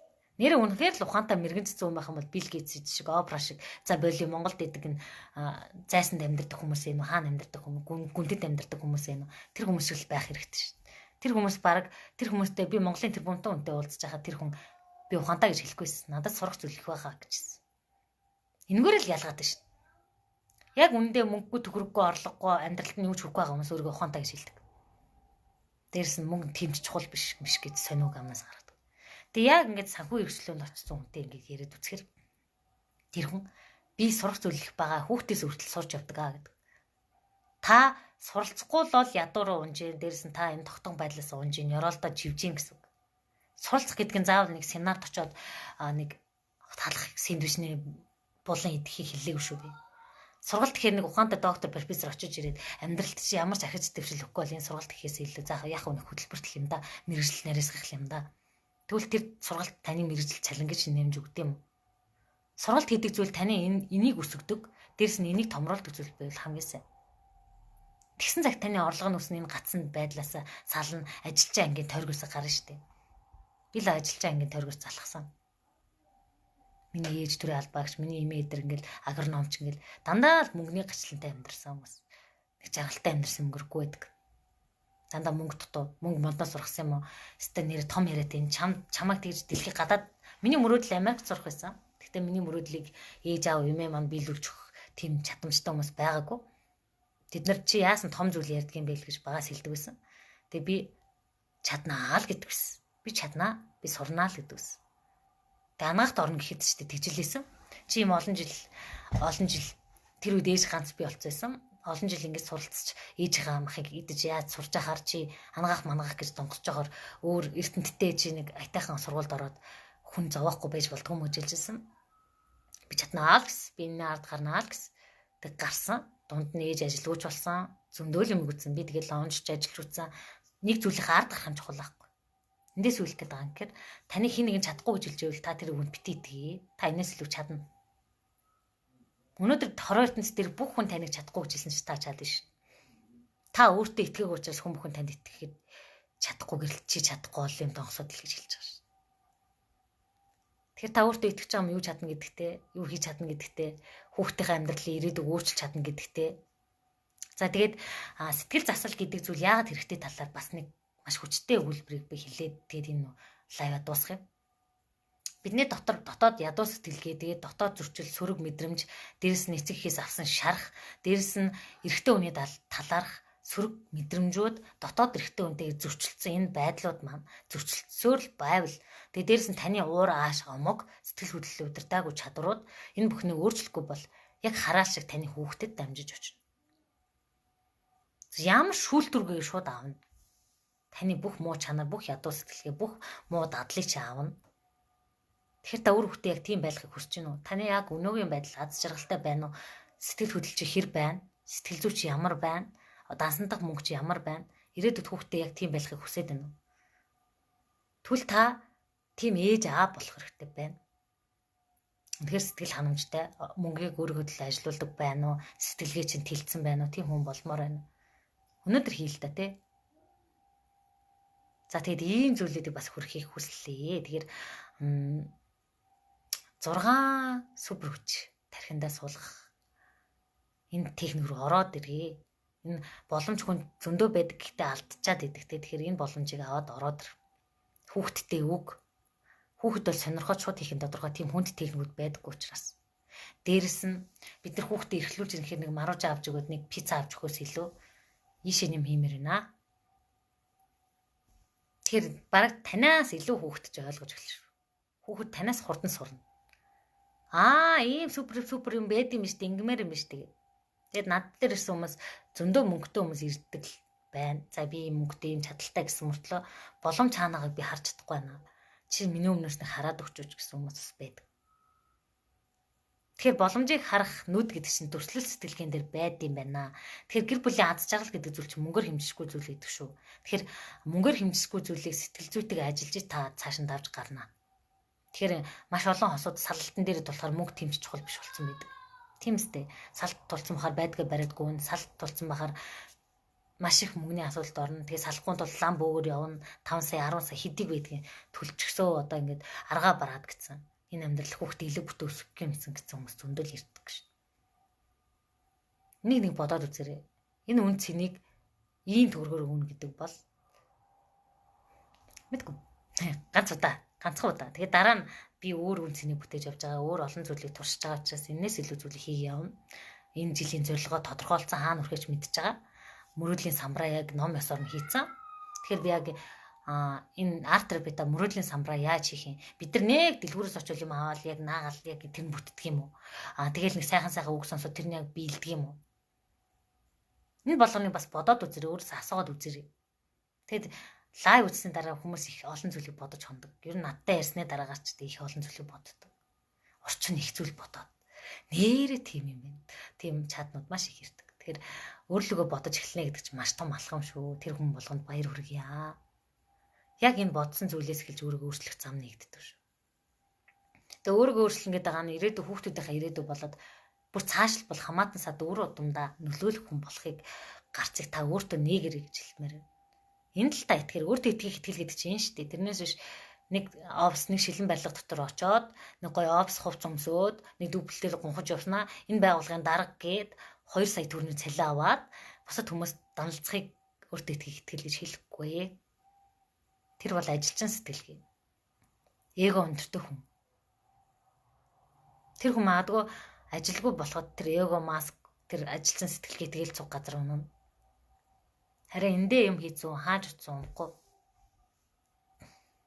Тийм тэгэхээр маш олон хүмүүсийн гаргадаг алдаа эхлээд мөнгөтэй болох талаар бодоод байдаг. Мөнгөтэй болох юм бол би бизнес хийгээд алаад өгнө. Мөнгөтэй болох юм бол би сургалтанд сурна. Мөнгөтэй болох юм бол тэгнэ л гэдэг. Тэгэхээр би яг энэ алдаанаас гараад ойлгочоосоо гэж энэ сургалтыг юмнээр зарласан. Мөнгөтэй байгаад асуудлыг шийддэг гэсэн бол зөндөөл хүмүүс мөнгө зэглээд тэрийг бааш шээс болгоо гаргацсан л байгаа зү яг үндэ. Тансаглаад дууссан. Мэдгүй би чинь нэг бол 20 саяын зээл аваад зөндөө ингээд бизнес төлөвлөсөн байдаг. Тэснэ тэр бизнес их ухаан байхгүй штэ. Сэтгэлгээ дотроос угаагүй мөнгөний сэтгэлгээ хэлээ суугааг мөртлөө сэтгэл хөдлөлөөр авч хаяадах юм. Та ийм савтаа мөртлөө яг 10 литр ус өглөө хийгээд байгаа. Таны сэтгэлгээ чи өнөөдөр 800 сая төгрөг дээр таарсан сэтгэлгээ авч яг 20 сая төгрөг чигчгээр чи яаж бүүм хийж бизнес амжилттай авч явах гэж итгэдэг байгаа. Тэгэхээр эхлээ сурцсан хүн бол алдаа гарахтаа баг байхаас гадна сэтгэл хөдлөлөөр шийдэг үгэн л аливаа зүйлийг бодит зүйлийг суралцаж өөрийгөө мяа гэдэг хүлээмжшүүлж эхэлнэ шүү. За энэ бүрийг бодоод үзээрэй. Тэгээд энэ нэг хүн чи яг юу яриад байна гэдгийг намайг биш миний ярьсан зүйлийг илүү ойлгох гэж хичээгээрэй. Намайг харах юм бол би зөндөө өөтөө, зөндөө алдаатай, алдааны цуглуулга, бэрхшээлийн цуглуулга, зовлонгийн цуглуулга болсон юм байгаа. Гэхдээ би тэр боломж бэрхшээл болгоно ард нь боломж болгож харж чадсан. Тэгэд яг энэ сэтгэл хөдлөл гэдэг байгаа зүйлээ өдөртөд сурсан. Өөртөө үр дүнгийн гарсан учраас би юм өөрийнхөө туршлагыг хүмүүстэй хуваалцаад идэг. Тэгэхээр өөрийгөө өөрчилсөн хүн чинь ертөнцийг өөрчилснөөс ялгаа байхгүй. Тийм учраас хамгийн том ололт чи ямар ч мөнгөөр хэмжихгүй хамгийн үнцэнтэй зүйл бол энэ. Зөндөө хүмүүс энэ асуудалтайгаа орооцолтод амьдралд шаналаад зовоод явж байгаа штэ.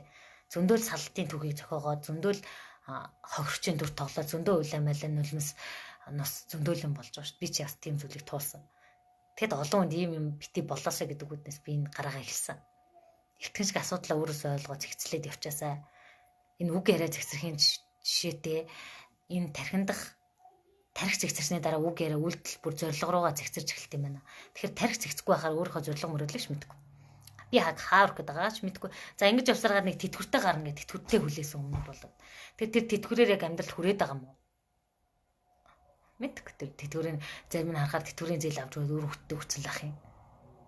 Тэгэл дахиад дутмаг нэг ногоон торгонд дэлтэй хичнээн жил амьдралаа да гэдэг юм болох гэдэг юм. Яах юм би л тэр тэтгэврт гарах үедээ би л энэ дэлхийгээр гоё алуудраа хэлдэг тийм хүн болсон байна гэдэгт өөртөө итгэдэг. Яагаад заавал хөгшин хүн гэхээр гоёж болдгүй юм. Яагаад заавал ийм хөгшин сэтгэлгээд болох хэвээр энэ дээрэс нь заавал нэг ногоон торгон дэлтэй хичнээн жил болоод үр хөвгтийнхөө төлөө золиослогч амьдралаар амьдраад хамаг зүйлээ зориулаад хамаг хийн гацсан шаа шиг тэгээ бац өмрийн наанхаа очих хэвээр юм. Үр хөвгтэй гай болох юм шиг гэдэг амьдралаар. Тэрнээ хонд өөрийн гэсэн хөрөнгө оруулалт хийцэн, өөрийн гэсэн мөнгөний өөрийнхөө төлөө ажилуулдаг, энтэйгээ ажилдаг. Би л бэргэдэд дагуулад гоё ингэ далайн эргээр айлж маялдаг. Тим юм яах хүсэж штэ. Яа бид нар 60 70 настай одоо усны хувцастай байж болтгүй юм. Сая манай ээж Түрк рүү аялах гэж явахдаа усны хувцас авсан гэсэн. Би ээжийг усны хувцас аваа та энэ насаараа усны хувцас өмсч үзээгүй штэ та аав гэж хэлсэн. Тэгсэн чи амар хөрх усны хувцас авчихъя л. Тийм байхгүй бид нар амьдралыг амтлаад дуусгах хэрэгтэй байхгүй. Тэгэхээр амьдралыг тамийн тоогоо гэж харчаад өөрийнхөө бодлыг там болгочихоо тэгээ там шиг амьдрдаг. Уул нь ингээд дивааж ингэж хараад жаргал гэж хараад бүр тоглоом гэж харчих юм бол амьдрал супер юм байна. Тэрийг би яг эхнээс нь мэдэрсэн хүний үед эртхэн би хүмүүст ингэ хэлээд ойрхон өөрчлөлтийг өгөөсэй гэж их хүсэж байна. Бидний дадлын өвдөлтэй гайхамшигтай амьдралаар амьдарч болохгүй нэг ажилчин сэтгэлгээний боол олчоо сууж явах хэрэгтэй. Жишээл нэг хөвгшөрсөн намд суугаад тэгэхээр доторт хүүхэд дотоод залуу сэтгэлгээ гэдэг зүйл хизээч хөвгшөрдөггүй байх. Тэгж яхацсан нэг тэтгэврийг хүлээнээс эртхэн тэтгэврээ төлдөхгүй л бол ирээдүйд хогдыг гарна хүүхдүүдэд гай болно гэдэг юм. Хүүхдүүдэд гай биш гавьяа болдог ээж болж болдгоо. Хүүхдүүдтэй гавьяа байгуулсан ээж бай. Бүхэл бүтэн хөрөнгө оруулалт хийцэн, энэ дэлхий дээр юм хийцэн, энэ Монголдоо юм хийцэн ээж яагаад байж болохгүй юм. Тэр асуултыг та өөрөөсөө асууад үзээрэй. Хэн байж дуусмаар энэ ороогоос явах та. Иш хөр хэмний ээж нэг төрийн банк дээр тэтгэврээ хүлээж авал өнгөрсөн юм да хөрх нэг ногоон дэлтгэл өнгөрсөн. Сайн хүн байсан шүү гэдэг үг сонсох юм. Эсвэл нэг эрэг нэг аяга хавцаанаа нэг аягаа угааж авал миний ээж чинь аягаа угаа шалаа угаал аав ихсээ халамжлал тэгэл заримдаа аавд хууртчаал тэгэл бичдэг. Төвчээртэй Монгол эмэгтэй байсан шүү гэдэг үг сонсомоор байгаа юм. Яах юм? Тийм яа амьдралаар амьдарч яах юм? Тийм түүхийг зөндөл мэдэн штэ. Эсвэл нэг сайн бэрэлээ, сайн хүн байлаа. Сайн өөрөө хизээ сайн байгаагүй тийм амьдралаар дуусах юм ямар ч аз жаргалгүй. Зүгээр л тэр сайн гэдэг хүлээсэнд ингээд хүлэгдсэн. Өөртөө ямар ч эрхчлөө сэтгэлгээж гэнүү сэтгэлийн чинь эрхчлөө байхгүй. Мөнгөний эрхчлөө бүр яриач хэрэггүй. Эхлээд энэ сэтгэлийн эрхчлөөг өөртөө бий болгосны дараа нь энэ сэтгэлгээ гэдэг зүйлийг хөгжүүлээд дараа нь тэр санхүү гэдэг зүйлийг ярих юм байна. Энийг л хэлэх гэсэн. Тэгэхээр бид нар гоё амьдарч болох байхгүй. Гоё бодолтой болж гоё амьдрна. Таны бодол заваан, таны бодол айдастай, таны бодол шийдвэр гаргаж чадахгүй, нэг гутал авсан ч гэдэг, нэг бялуу авсан ч гэдэг нөхрөөсөө асуудаг, эсвэл найзуудаас асууж шийдвэр гаргаж чадахгүй, өөрийнхөө биений галбирыг ч мэдэхгүй, нэг гутал авахаараа хин нэгнээс орой мэнд энэ надад зогч ийн үү гэж хөдөлтөгчээс нь асууж шийдвэр гаргаж ивэл та болоогүй байх гэсэн. Та өөрийнхөө давуу тал сул талыг мдээгүй байгаа л те. За би ч нэг хөлөөрөө жоохон юм булчин маань жоохон гадагшаата надад тийм готл зохих юм байна. Дизайнераас үлгээ авъя. Эсвэл надад нэг ийм зохиндоо. Тэгээ энийг юу мөнгөд өртөө яасан ийсэн гэдэг талаас нь биш. Таны шүүгэнд 80% нь одоо хэдэн төгрөгийн хувьцаа. Зарим болгон шүүг гээд магадгүй миний нэг мэддэг ихч бараг юм байшингаар 4 хувцастай гэж ярьсан. Магадгүй тэр 20 30 сая 40 сая хувцас байгаа. Гэтэ тэр хувцсыг эргээд тэгж зарж чадах болов бодоод үзээрэй. Та нэг одоо шинэ жилгээд 100 сая төгрөгийн палаж авч байгаа хэ тий. За зарим нь 300 сая нэг өрөө хин нэгний сэтгэлийг булах харцыг булах гэдэг яг тийм палаж авцсан байгаа хаа. Гэтэ тэр палажийг эргээд зарахад тийм палаж ирэх үү? Бодоод үзээрэй. Тийм палаж өмсөд та яг нэг шөнө хүмүүсийг вау тэгээ хайчих юм. За тэгээд нэг шөнө л гоё байгаа биз. Тэгэл дуусгал биз. Тэрний хооронд тархиндаа юм ийсэн дээр шүү дээ. За яг хөө тэрийг мэдрэмжийг битээ ав гэж мэд магадгүй. Мэдрэмж гоё л амьдралыг амлах гоё. Тэгтээ хэдүүлээ яарад байгаа юм шүү. Өнөөдөр амьдралын асуудал зөндөө овоорцсон, тархичин зөндөө овоорцсон, санхүүгийн асуудал овоорцсон. Дээрс нь баахан хэрэглээний зээл авцсан, баахан аппликейшны зээл авцсан. Дээрс нь баахан толгооргоо юм хийгээгүй жиж яарц. Тэр нөгөө уулын тэр iPhone 13-ыг авах цаг нь болоогүй байхгүй. Тэрнийх доторгоож ойлгоогүй сэтгэлээж хөвжөөгөө жиж бусдаас дутхгүй юм шүү гэдэг ядуу сэтгэл гэхээр баах юм авцсан. Тэр ч тэгжсэн л да. Бахан плетик аваад хуучин юм болоо л ахчихсан. Бах юм авцсан. Тэгээ тэрнийхээ өрийг төлөөд өрнөөс гарч чадахгүй. Тэгээс өртөө хүн сэтгэхтэй ч бас удаан сэтгэн шүү дээ. Яг л асуудал дээр төвлөрнө. Өрөөл дарчвал би сайхан амьдрна гэдэг. Тэгээ өрөө дарсны дараа яадаг зүгээр нэг ханцсан юм шиг жоохон амьдарч байгаа л. Тэгэхээр том мөрөөдөлтөй болчихвол тэр өр шир юу гэдэг тэр асуудлаа шийдэхэд илүү амар болно. Та асуудал дээр төвлөрвөл асуудлыг бүр том болгочтой шүү дээ. Өрөн дээр төвлөрж байгаа учраас та өртөө амьдраад байна.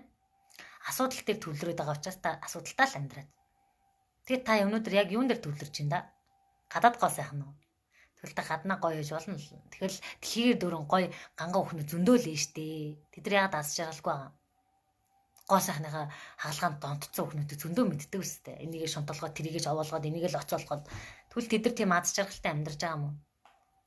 Гаднаа хит анхааруул юу болохыг харж байгаа үстэй те. Хөөхөн байхын эц төөл оргил гэж хаанч байхгүй шүү дээ. Энэ дэлхий дээр хамгийн өөр хүнийг хинч нотлох гаргаж ич чадахгүй. Хүн болгоны гоо сайхны хэмжүүр өөр учраас. Харин магадгүй ухаантай амжилттай эмэгтэйг тодорхойлох гэвэл дансан дах мөнгөөр нь тодорхойлох гаргаад ирчих болж байгаа. Дэлхийн хамгийн баян эмэгтэй хин Опройс одоо хин болцсон байгаа мэдгүй. Болж байгаа шүү дээ.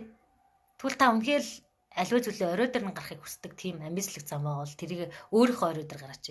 Өөрийнхөө сэтгэлгээний орой дээр гараач. Хин нэгний орой дээр гарах чижээл бид нар шууд дуусна, хор шарандаа дуусна. Эмэгтэйчүүд бид нар их босс эмэгтэй байх гэж их хичээн, хор шартай байх гэж их хичээн. Тэгээ буруу мессежийг нөхөртөө өгчдөг.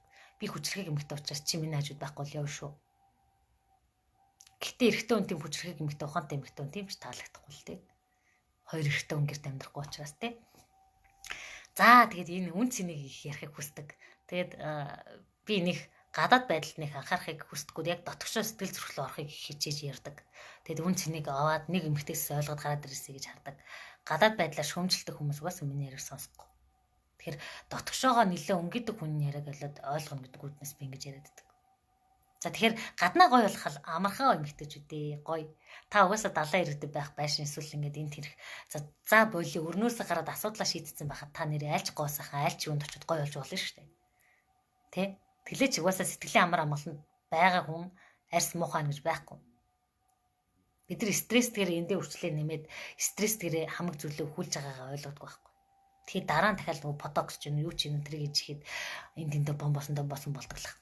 Гэтэ би хүний гоос гадаад гоо зүмжээр муухай байж болох ёстой гэдэг үднэс яриаггүй шүү. Эхлээд дотроо анхаарчих юм бол гадаад гой зүйлүүдийг бид нар бий болгож болно. Өөрөөрөө байх шиг сайхан зүйл байхгүй. Өөрөөрөө ярих шиг сайхан зүйл байхгүй. Өөрөөрөө гэрэлтэх шиг сайхан зүйл байхгүй. Өөрийнхөө муухай хоолойтой ч юм уу гацж ирдэг ч юм уу ярих шиг сайхан зүйл байхгүй. Энэ хороо дээр таал үнцэнтэй байхгүй. Таал үнцэнтэй. Та өөртөө таалагдсан байхад бусдад таалагдаж эхэлнэ. Та өөрийгөө голоогүй цагт бусдад гологдохгүй байж эхэлнэ. Та өөрийнхөө үн цэнийг мэдсэн цагтаа яг бусдад үн цэнтэй эмэгтэй гэдгийг мэдрүүлнэ. Тэгээ ихэнх эмэгтэйчүүдийн гаргадаг алдаа нөхөртөө үн цэнтэй байх гэж хичээдэг. Чи надад бүгж өгсөнгүү чи надад 20 мэлсэнгүү да. Тэгсэн мөртлөө яг үндэ өөрөөсөө асуул та.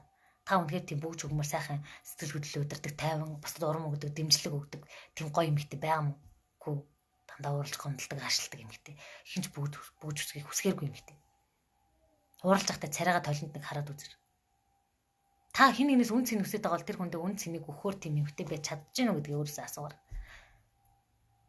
Би урд нь яг юм алдаг гардаг сахгүй. Би ямар цэцэг өгөхөөр, ийм цэцэг өгөхөөр авахааргүй эмэгтэй байсан. Би урд нь цэцэг энэ авж байгаагүй тийм романтик маань хүтэмж байгаагүй. Тэр би зүгээр дандаа аашлж хонгодог лсэн байхгүй, уйлж чаддаг нэг хийдэг зүйл. Бусдаа өөргөө харьцуулдаг. Бусад юм романтик хүмүүстэй харьцуулаад би аз жаргалгүй байна гэдэг л тийм эмэгтэйс байхгүй. Тэгэхээр начиг эмэгтэйчүүд зөндөл байгаах гэж бодож байна. За тэгээ бодоод үзээрэй. Та яг үнэхээр цэцэг авахар тийм эмэгтэй мөн үү? Та үн цэн хин нэгний амьдралд үн цэн өгдөг эмэгтэй мөн үү? Өөртөө үн цэнийг хамгийн түрүүнд бэлгэлж чадсан эмэгтэй мөн үү? Өөрийгөө хайрладаг гэдэг тэр эмэгтэй мөн үү? Бас өөрийгөө шүүмжлэхэ болсон эмэгтэй мөн үү? Өөрийгөө шүүмжилдэг хүн бусдыг дандаа шүүмжлэн, нөхрөө шүүмжлэн, хүүхдээ шүүмжлэн, хав ойрын бүх хүнийг шүүмжлэн, магадгүй энэ лайв үзээд намайг шүүмжлэн. За тийм байгаа шүү. Тэгэхээр ийм олон зүйлийг өнөөдөр энэ лайваачтай бас үн цэнийг ойлгоосоо нэг эмэгтэй юм бодоод хоноосоо гэдэг үүднээс би энэ лайвыг хийж байна. Тэгээд 24 цагийн хугацаа өгөөд энэ сургалтанд маань орж ирэх боломжийг олгож байна. Тэгэхээр энэ бол маш ховорхон боломж. Хоцроод үлдээд байлгүй ороод ирээрээ. Тэгээд 18,000 төгрөг өгдөг бол гэр бүлийн төсөвт тийм их нэг торт хүрхгүй юм шүү дээ. Тийм нэг тортны ч үн хүрхгүй бах. Тэгээд шинэ жилийн төсөвт нэг хүндрэл учруулахгүйс гадна энэс 100 дахин үр дүнг би яг амлаж чадхаар байна. Тэр эхнээс хүмүүс маань үр дүнгээ гаргаад сургалтанд сэтгэл хангалуун яваа учраас би яг ингэж ихтгэлтэйгээр ярьж байна. Тэгээд эхний хоёр сургалт маань ороод хадгалагдсан байгаа. Яг өглөө 7 цагтаа өөртөө сахилга батыг бий болгох, бас цаана нь өөртөө тууштай зан чанарыг суулгах. Дээрс нь тархиндаа аадал явуул. Тэгээд нэг бүүм тесрэлтийг хийх хүн ороод ир. Үнэхээр чадахгүй гэж ивэл орсны хэрэггүй. Та би тууштай байж чадахгүй, би энэ даалгавар малгуур чи хийж чадахгүй, би яшиг гэж байгаа юм бол орж ирснэ ч хэрэггүй. Гэрийн даалгавар хийхгүй гэж авал. Тэр миний өмнөөс хийж өгөөгүй, өөрийнхөө өмнөөс хийж байгаа. Тийм. Тэгэхээр таны өнөөдрийн амьдрал сэтгэл хангалуун бус бол та 30 хоног хичээд өөрчилчихэд нэг асуудал байхгүй гэж бодож байна. Нэг сар, нэг амьдралын сар нэг мэтгэд л дуусна шүү дээ. Нэг мэтгэд манай өрт төрж исэн, нэг мэтгэд 3 сартаа нэг мэтгэд ингээл 3 хөрөл явж илээ. Тэгэхээр хугацаа бидрийг хүлээхгүй өнгөрдөг. Тэгвэл бид нар цаг хугацааг хизээ ашиглаж хизээ өөрийгөө өөрчлөх юм. Ирээдүйн 30 хоногийн сургалт өөртөө хичээсэн үр дүн. Та дараа нь өөрийгөө хараад баярлах, бахархах мэдрэмж нь хамгийн үнэтэй. Тэгэд 30 жилийн амьдралдаа өөрчлөлт хийх зам руугаа та орж байгаа нь хамгийн үнэтэй. Тэгээд дээрэс нь хамгийн том боломж нь миний 2 сургалтанд авах хэрэгтэй. Ганцаарчлсан сэтгэл заслын өмнө 488,000 төгрөгийн үдэг байдаг. 2 сар гараа ажилладаг. Тэр сургалтыг авна. Яг нөгөө сэтгэлийн хүлээс тэр нэг шархнаас салдаг. Тийм сургалт. Тархины гэмц програмтай ажилладаг. За дараа нь дэлхийн хэмжээ сэтгэлгээний сургалт, бизнес сенс, миний яг юу хүсэж идэг нөгөө хүмүүс яриадаг пашн гэж яриад байгаа. Миний дотоод өгөгдөл гэдгийг нээж өгөх тийм сургалт. Тийм 2 сургалт байгаа. Тэр 2 сургалт маань ойролцоогоор нэг 800,000 төгрөгийн үнэтэй сургалтыг данс постлцсан байгаа гişгээ. Манай Шавман яг өөр нэгсэн салон нээсэн мундаг эмэгтэй мэн байна. Яг миний анхны сэтгэлгээний сургалтанд 2 дахь ангийн маань сурагч орж иж байна. Өнөөдөр нэрээ би 2 шавьяага баярлуулсан. Эхний нөгөө сэтгэлгээний сургалтын Ишгагийн шавьяага баярлуулсан. Тэр маань сургалтаа зарлаад өөр нэгсэн сургалтаа зарлаад орлоготой болж эхэлсэн. Тэгээд хамгийн гол нь үйлдэл хийгээд үр дүнгийн мэдэрсэн мэдрэмж нь маш гоё. Тэгээд дээрэс нь би төлбөрийн 100% буцааж өгсөн. Тийм урамшууллыг өгсөн. Тэгээд дээрэс нь өөрийгөө хөгжүүлээд өөрийнхөө орлогыг үүсгээд ийм боломж байгааг өөртөө итгэж сураад дээрэс нь төлбөрөө буцааж авсан. Тэгэхээр тэр эмэгтэйд маш том бэлэг өгсөн баг гэж бодож байна. За дараагийн эмэгтэй маань өчтөр би боломж олгоод 100,000 төгрөг бэлгэлээд хамгийн их групптэй хамт хөгжихийг хүссэн. Сурахыг хүссэн. Хүн ороод ирээ гэсэн чинь манай шавь маань бүр ингээд хамаатан садан дүүнэр найз нар бүгдийг аваад ороод ирсэн байсан. Тэгээд тэр бүгд маань бүгд амар сэтгэл хангалуун хөгжхөр юм чинь ингээд тэгээд бүр заяада өнөөдөр 100,000 төгрөгийг бэлгэлсэн. Тэгэхээр сураад хөгжөөд дэрс нас өөртөө хөрөнгө оруулалт хийгээд явж байгаа бүр заяада бас баярлалаа. Тэгээд өөх тусам томордог штэ аль үзвэл. Тэгэхээр би яг сургалтаа тэгдэг. Тийшка маань бүр ингээд нөхөртөөгөө машинд явж байхдаа хүртэл миний хичээлийг сонсдог байсан. Тэгээд нөхөр нь бүр ингээд хажуугаар нь сонсоод хин ярьж байгаа ингээл тэгээд сонсоо. Тэгээд эхлээд наа ч одоо хий юм бэ гэжсэн сүултээ наад багшаа хажуулыг сонсохгүй мөн болцсон юмжсэн. Тэгээд манай тэнд чи үр дүн их гой гарсан. 7-8 жил ингээд гэр бүлийн асуудалтай байсан хүмүүс эвлэрээд очир зүгөө олж эхэлдэг болсон. Дараа нь ингээд орлого нэмэгдэж ирсэн гэдэг. Тэгээд сүүлийн сургалтын сэтгэлгээний сургалтын үр дүн бүр гой гарсан. Ингээд бүр илүү сайжраад явд юм байна. Тэгэхээр одоо яг энэ 30 хоногийн сургалтаа үнэн гой болоход би угаасаа бүр ихтэй байгаа. Яа тэгвэл ингээл аливаа зүйл чинь сайжраа л яваад идэм байна. Тэгээ дээрэс нь ингээд би ярих тусмаа, заах тусмаа, сурах тусмаа хөгжөөд яваад байна. Дээрэс нь багш нь коучингээр сураад эхэлсэн. Тэгээд гэр бүлийн коуч болох төлөвлөгөөгөө тавиад эхэлсэн. Тэгэхээр гэр бүлийн арт терапист бас коуч болж байгаа. Тийм баяртай мэдээ. Тэгэхээр одоо манай сэтгэлгээний амжилт руугаа явах коучингээ надад бас хийлгэж болохоор болж байгаа шүү. Энэ мэдээ хэлэхэд бас таатай байна. Тэгэхээр бид нар боломжгүй зүйл гэж юу алгаа. Бүх зүйл боломжтой. Зүгээр боломжгүй гэдэг бодол маань л биднийг хүлдэг. Дандаа нэг бол цариамаатай, нэг бол муухай ярьж, нэг бол гарал угсааны юм бодоод, нэг бол боловсролын юм бодоод тэр нэг цаасар нэг юм диплом гэдэг цаасар өөрийгөө хязгаарлахаа болчихооч. Тэр диплом байлаа гэж 800 мянган төгрөгийн цалинтай тэгээ яаж байгаа. Тэрнээс чи илүү нөөц боломж дотор ч юм биш үү? Аав ээж өвөг дээдсээс чи ирсэн ген дотор ч ингэж бүр заяагтсан сүлэлтсэн тийм diamond очир алмаз шиг зүйл гээд байгаа зүйл чинь яг дотор ч байна. Тэрийг хөгжүүлье. Тэр 6 миний сургалтын дээр авах гэдэг. Хөөх манайх лайв хийгээд эхэлсэн биш намайг группийн сургалтынхан орж ирэлээ. За тэгэхээр энэ 6 зүйл дээр аль нь илүү хөгжсөн тэрнгээр л бид нар аюулс нь хэмжигдээд байгаа байхгүй ихэвчлэн. Ихэвчлэн тэгж хэмжигдээд байгаа. Тэр үгэн сэтгэлгээ үнэтэй хүмүүс ихтгэл тавиалгүйгээд байна. Биеийн ухаантай хүмүүс тамирч алтан медалаа зөөгөлгүйгээл байна. Төрслөл сэтгэлгээтэй хүмүүс Пикассо шиг зураач болоод дэлхийд мандаад байна. Дараачихан логик сэтгэлгээтэй хүмүүс энэ оюун ухааны актив гэж зөндөл явуулчихлаа штэ. За энэ мэтчлэн гээ шүү. Гэхдээ эдгээр ой санамжны хэсэгт илүү ажиллаж байгаа гэж бодож байна. Логик сэтгэлгээтэй хүмүүс амьдрал дээр бас илүү асын арга илүү өндөр байдаг. За ийм зүйлүүд байна. Тэгэхээр энийг бүх булчингийн ажилуулдаг аргын байна. Тэрийг сурья. Тэгэхээр би асар хурдан хөгжиж байна. Яг л энтэй ажилласан учраас хөгжөөд байгаа.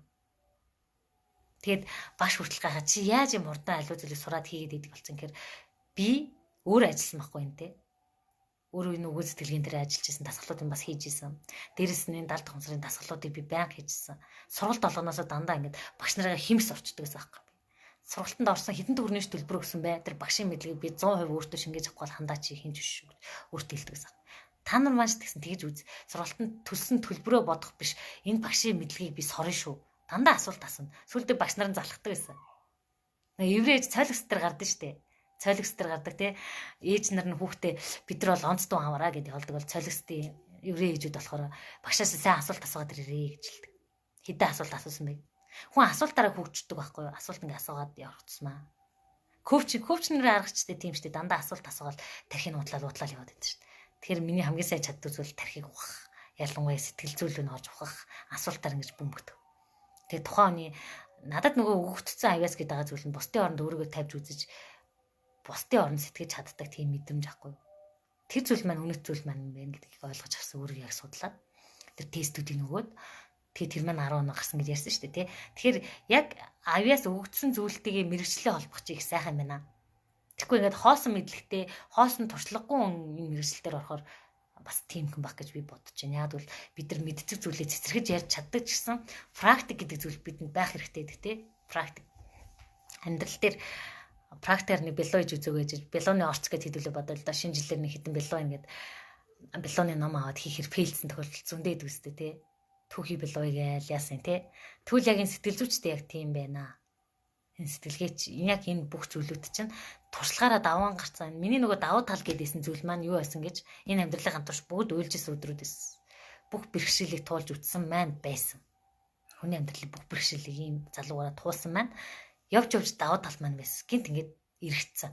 Асуудал ингээд эргээд тэгэхээр ингээд тийм бэрхшээлтэй хүмүүс тусалж чадах юм байна. Ингэх юм байна гэд номоо бичээд дээрэс нь хүмүүст ингээд туслаад яваад байгаа байхгүй. Тэг магадгүй бид нар бэрхшээлийг туулаагүй маш их жаргалтай танхил өссөн охин байсан бол тэрийг ойлгохгүй ш.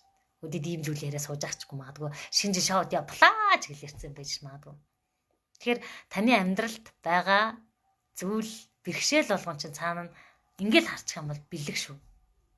Эндээс би юу суралцваа гэд харчих юм бол бэлэг шүү. Таны амьдралд ирсэн муу хүмүүс болгон цаана нь сурах зүйл үлдээгэл явцсан байдаг. Сайнаараач муугаарч. Сайн хүн болгон аливаа зүйлийг сурах зүйлийг ч бас сэтлийч өгцөн байдаг. Амьдралд сайн хүн маш олон таардаг тий. За тэгэхээр нэг юм залуухан годгосоо охин юу амьдрал яриа суучаа гэж маадгүй. Гэтэ би яг харагдаж байгаа шиг тийм залуу туршлагатай хүн биш. Тэгэхээр яг цаана нь яг амьдралын бэрхшээлийг тулцсан хугацаараа хүний ухамсар сэрэх байдал эхэлт юм байна гэдгийг би ойлгосон. Тэгээ тийм учраас ийм ихтгэл дээр ийм зүйлийг яриа суугаад байгаа шүү. Тэгэхээр сайн арах юм бол 50 гарсан ч гэсэн ухаан суугаагүй хорвоос явж байгаа хүмүүс зөндөл идэг шүү дээ. Хүүхдүүдтэй дараа болж байгаа ч юм уу ингээд өөрөөр зүтгэсээр хагаад яхэр хашаараа дуусч байгаа хүмүүс бид нар бүгд мэдэн шүү дээ. Тэр бүх хүмүүс өөрийгөө өөрчлөх шийдвэр гаргаагүй хүмүүс. Тэгээ та хэн байж дуусмаар байгаа юм. Магадгүй юм яхэр хаш муухай хашаа хөшрүүлэх тусам бугшарсараа гал муухай болно шүү дээ. Тэгэхээр аль болох залуу дээр л өөрийгөө өөрчлөх шийдвэрээ гаргах, энэ сэтгэлийн гимплээсээс салах энийг заавал хийх хэрэгтэй мэн гэдгийг би яг өөр дөр мэдэрч авчирсан гээ яриа суугаад идэв. За тийм байгаа шүү. Тэгэхээр энэ сургалтанд маань хүүхдүүдтэйгээ ах トゥ нартайгээ эсвэл ажил хамт олноор ороод ирээ. Тэгээд би чаддаг мэддэг болгоно өглөө болгон 7 цагтаа заагаад өгнө. Сахилга батаа суулгая. Өглөө ажилдаа явах замдаа сонсчих уу. Манайхан зарим нь тэгж байна. Зарим нь оройдоо ингээд бичлэг болохоор өдөр нь завгүй үедээ бас үзчихэж байгаа. Тэгээд гол нь гэрийн даалгавраа хийх хэрэгтэй. Гэрийн даалгавар байнга хийн. Энд чи дасгал хийхгүй бол чи фитнес дээр очиод нэг гой плаж өмсдөд хөвтөд дэвлүү сурахгүй өстэй те. Дасгалын хөдөлгөөн ядаж очиж нэг гизний таталт хийж 6 булчин тоолно өстэй. Яг энтэй адилхан миний сургалтанд орж очиод гэрийн даалгавар хийхгүй хүн бол булчинтай болохгүй шүү. Тэгээ чин сэтгэлээсээ фитнес дээр хүртэл төвлөрөл хамгийн чухал байдаг. Фитнес дээр та гизний дасгал хийж байхдаа гизний булчин дээрээ төвлөрөхгүй л бол тэр булчин ч хөгжихгүй шүү. Хөгжихгүй. Та ингээд фитнес хийж байхдаа шал өөр зүйл бодоод өөр тийшээ хараад гизний таталт хийх юм бол гизний булчин ч маш сул хөгжинэ. Яг тэгвэл ийм судалгаа байдаг юм. Америкийн нөхцөл улсад хийсэн судалгаа. Хүний олимпийн тамирчдыг бэлдсэн бэлтгэл байдаг л да. Тэр бэлтгэл дээр үүдэг гэхээр төсөөллөөр гизний булчинд нь тасгал хийлгэж үтсэн. Гээд биеийн тамирын хөдөлгөөнийг хийлгэж үтсэхэд яг тэр булчин хөдөлж исэн. Тэр булчинд өөрчлөлт өгч исэн. Тэр эн чинь бүр тархишинж квант физикээр нотлогдсон зүйлүүд бас байна. Нейросайенсийн нотлогдсон зүйлүүд байна. Бас дээрс нь плацебо гэдэг нэг онол байдаг. Тэр номыг судлаад үзээрэй. YouTube-аар яг тэр номын зохиолч нь бас ярьж байгаа. За тэгээд тэр плацебо гэдэг туршилт хоёр юм өгч үтсээ. Нэгэнд нь хуурамч юм, нөгөөдгөнд нь жинхэнэ юм өгч үтсэн. Гэтэл яасан гэж үр дүн яг адилхан гарсан. Тэгм энэний жишээ бид нар чинь монголчуудаараа дүүрэн хуурамч юм уу гэдэг мэднэ өстэй тий. Бидэрт дандаа хуурамч юм орж ирдэг шүү дээ. Тэр имийг угаад сэтгэлээр идэгчлээ гэж ярьдаг шүү дээ бид нар тий. Тэгэхээр ийм жишээнүүд маш олон байдаг. Бид нар энэ 70 тухамсартаа ажилласан жишээнүүд зөндөө сонсдог. Тэр хүний сэтгэл зүгээр нь яаж өөрчилж болох юм гэдгийг бүгдийг сонсцдог. Плацебог уншаад үзээрэй туршилтын. Нотлогдсон зүйлүүдийг уншаад үзээрэй. Гайхамшгуудыг уншаад үзээрэй. Тэгээ бас та нартаа 2 ном зөвлөөд бас лайва дуусгахыг гэж бодож байна. Та үнэхээр өнөөдрийн санхүүгийн орлого сэтгэл зүйн байдал аль нь сэтгэлгээ чинь тань таалагдахгүй бол энэ сайтны сэтгэлгээний нууц гэдэг энэ номыг уншаад 17 файлын нэг шиг оруулаад үзээрэй. Энийг уншаад амьдралаа өөрчилсөн дэлхийд дээр маш олон хүмүүс энэ Монголд ч байна. Монгол бүр тэр бунтан болсон эмэгтэй байна. За сайтны сэтгэлгээний нууц 17 файл. За дараа нь дахиад дараагийн нэг дэлхийд гагцсан ном байна. Энэ ямар ном бэ гэхээр Сэтг баяж гэдэг. Хэлэн хийлийн ном байна. Энэ ном байна. Сэтг баяж. Бид нар тэгээ ном гээ сайн гээд энэ тэнд очиод энэ тентхийн ном авч уншаад өөртөө шингээж авах уншаад шал дэмий зүйл хийж яхаар яг хэрэгтэй ном авч унш олон дахин хэвлэгдсэн ном тусмаа сайн. Энэ ном бол маш олон жил хэвлэгдсэн. Одоо 1700 оны ном юм би. Ном байна. Тийм шилэгдсэн бүтээлийг толгоороо толгойч хогийн сав гişээ. Ном уншигч л агавал яг чанартай 2 ном уншаад тэрийг 3 давтаж уншаад өөртөө яриад одоо тэр манай сургалтанд орж ирээ супер уншилтын гайхамшиг гэдэг номыг өөртөө шингэх аргуудыг суралцж байгаа. Тэгээд энэ номнууд уншаа. За эндээс ер нь энэ номнуудаас баян ном уншаа баян болсон хүн хаана байгаа гэж асуудаг бол ном ер нь өөрлөгөө аялах аялал гэдгийг шүү. Номноос хүн өөртөө адилхан сэтгэл дотор байгаа тэр өөртөлтөө ойрхон зүйлийг энэ номноос олж авдаг байхгүй. Тэрнээс биш ном уншаад баян болдог бол хүн болгон баян болчихно гэдэг төр хөдөл тунд яваад байдаг. Тэгвэл энэ дотор тантай адилхан яг ингээд 2 толь хоорондоо тусгаар миний урд нь ингээд толь тусгаар нэг хандаа харагданаа да. Тэгэхээр тэр нь дотн мэдрэмж төрөөд сэтэл зорилго урам гэдэг зүйлийг ном дотроос асааж болт юм аа. Яг энэ миний лайвер хийгээд байгаа зүйл. Миний хийгээд байгаа зүйл нөхөн нэгний дотор урам зориг сэтлийг асааж өгч зүйл байхгүй. Тэгэхээр сэтэл уран зориг асаацсан хүн бол өөрөө ингэ түлхүүлсэн хүн бол цаашаа өөрөө нисэн явчихдаг. Тийм зүйлийг хийгээд идэг юм. За тийм байгаа шүү. Тэгээ та нартаа одоо миний лайв 3 үзэж байгаа хэдэн үзэж байгаа. За та нартаа энэ номыг бас зөвлөх байна. Заавал энэ номыг авч уншаарай. Бүр заавал шүү. Дэлхийн сор болсон бүтээл байна уу? Тархинд нөлөөсөн номнуудыг уншаарай. За тийм байна. Тэгээд энэ лайв ингээд өндөрлөе. Би бол 30 минут лайв хийнэ гэж бодчихсон чинь нэлээд дэлгэрэнгүй юм их үсээд нэлээд дэлгэрэнгүй ярьчлаа. Тэгээд лайваас минь олон зүйлийг ойлгож, ухаарч хамгийн гол нь сонсож аваасай. Сонсох гэдэг нь зүгээр чихний хажуур биш. Яг 100% төвлөрөөд энэ хүн яг юу ярьж байгаа гэдгийг сонсох чадвар байна уу танд гэдгийг өөрөөсөө асууад үзээрэй. Миний ярьсан зүйлс хэдэн хувьтай ойлгож ингээд өөрийгөө нэг анзаараад үзээрэй. Тэгээд хин нэгнийг анзаарч хүмжилж харахаасаа илүү өөрийгөө анзаарсан хүн хол юмнаа. Өөртөө ажилласан л хүн хол юм. Бусдыг биширсэн хүнээс илүү өөрийгөө дотроо энэ гайхамшигт нүүж болцоондоо итгээд чадсан хүн жихэн тэр бишрэн хүн болж чаднаа гэдэгт би итгэдэг. Тэгэхээр миний итгэл үнэмшил нэг юм байна. Бүх зүйл боломжтой. Гайхамшигт бүтээц хүн хорвоо дэлхийр дүүрэн байна. Монголоорч дүүрэн байна. Тэр хүмүүсээс суралцаарай. Бас энэ номноос суралцаарай. Ном гэдэг чинь бүхэл бүтэн 100 жилийн туршлагыг танд ингээд маа гэд бэлэн хол шиг өгсөн байна. Тэгэхээр та энэ сорволсон бүтээлүүдийг уншаад тарих оюундаа хөрөнгө оруулалт хийгээд тэгээ миний сургалт чинь нэг номны ч үнэхгүй юм биш. Нэг ном ч одоо ойролцоогоор 20-25 мянган төгрөг үнэтэй байгаа тий. Тэгэхээр чи миний сургалт 18 мянга гэхэр хямдхан байна. Тэгээ би нэрээ номоо 25 мянгаар гаргах аюутай тооцоог гаргаж байгаа. Яг үл тэрэнд миний суралцсан бүх зүйлүүд орсноос гадна амьдралаас сурсан бүх зүйлүүд хүн аваад үнцгийг авах зүйлүүд бүгдийг нь оруулсан. Тэгээд шинэ оноос өмнө гой номоо гаргана. Та нартайгаа удахгүй нэг лайваар нэг номоо барьсан. Миний хайртай ном гэж суужиж магадгүй шүү. За энэ бүхний хүрэх байна да. Тэгээд бүгдэнд нь амжилт хүсье. Сайхан амраарай. Тэгээд өөрийгөө битгий голоорой. Хүн болгонд нөөц бололцоо байгаа шүү. Зүгээр бид нэр яг юм сэтгэлийн дарамт, сэтгэлийн шарах гэдэг зүйлээр өөрийгөө булшилцсан байдгийг шүү. Ингээд дараад ингэсэн байгаа. Тэгэхээр яг энэ зүйлээ аваад ингээд бүтэн ингээд нүд нь хараамуутаа хүн би бас ингээд хараамуутаа болцоохгүй. Хараамуутаа хүн ингээд линз зүгээд ч юм уу шил зүхээр ингээд айгуу гоё тод хардаг тий. Яг тэрэн шиг бидний тарих оюун бас тэгээ мандцарцсан байгаа. Би махан бие маань одоо бидний мах маань энэ тархиндаа удирдахтаагүй бие маань удирдах байгаа тохиолдолд бид яг юм сохтун шиг л ингээл зуршлаараа удирдахтаал тийм явж байгаа байхгүй гэмтэн шиг зуршлаараа та нар хөдөө үнэ мэднэс тийм манайх жоохон бахт үнэтэйсэн шүү дээ. Яг нэг жимээд байгаа л гэртээ хүрээд ирдэг үстэй. Тэр чинь их ухамсар гаргаад байгаа юм биш бас биеийн хилэмжээр ирээд байгаа шүү дээ. Зуршлаараа гэрлүүгээ буцаал алхаад ирдэг шүү дээ яг нэг жимээрээ. Яг тэрэн шиг үйллийг ухамсарт хүн оюун ухаандаа хийгээд байна уу гэдгээ та бодоод үзээрэй. Би амтнаас ялгаатай юу хийгээд байгаа юм бэ гэдгийг. Бид нар үнэхээр л тийм саруул ухаантай оюуны потенциал Homo sapiens энэ дэлхий дээр хамгийн гайхамшиг юм бол тэрийг хэрэгжүүлэл энэ харгаж ирсэн тэр шин. Үгүй бол тэгээд энгийн амьдралаар хомсдолтой амьдралаар бүх зүйлийн хомсдолтой бүх зүйлийн дутагдaltaй дутуугийн мэдрэмжтэй амьдралаар дуусгах хэрэг байна да. За тэгээд өнөөдөр яриа маань ингээд дуусчихна. Тэгээд хөгсөн залуу 90 юм хамаагүй 14-өөс 60 насны хүмүүс ороод ирээ. Найч байсан болов шүү. Манад одоо 60 настай ихч байгаа. Бас 60 настай ихчтэй маань хансаад 80 настай хүнчтэй орж ирээ суралцж болно шүү. Өөрийгөө өөрчлөхөд хугацаа гэж байхгүй. Тэгэхээр хүүхд илүүсээ хүлээж авна. Тэгэхээр өнөөдрийн лайв хүүхдэд оруулаад ирэх гэдэг сэдвтэй байсан шүү. За тэгээд бүгдэнд намжилт хүсье. Сайхан амраарай. Баяртай.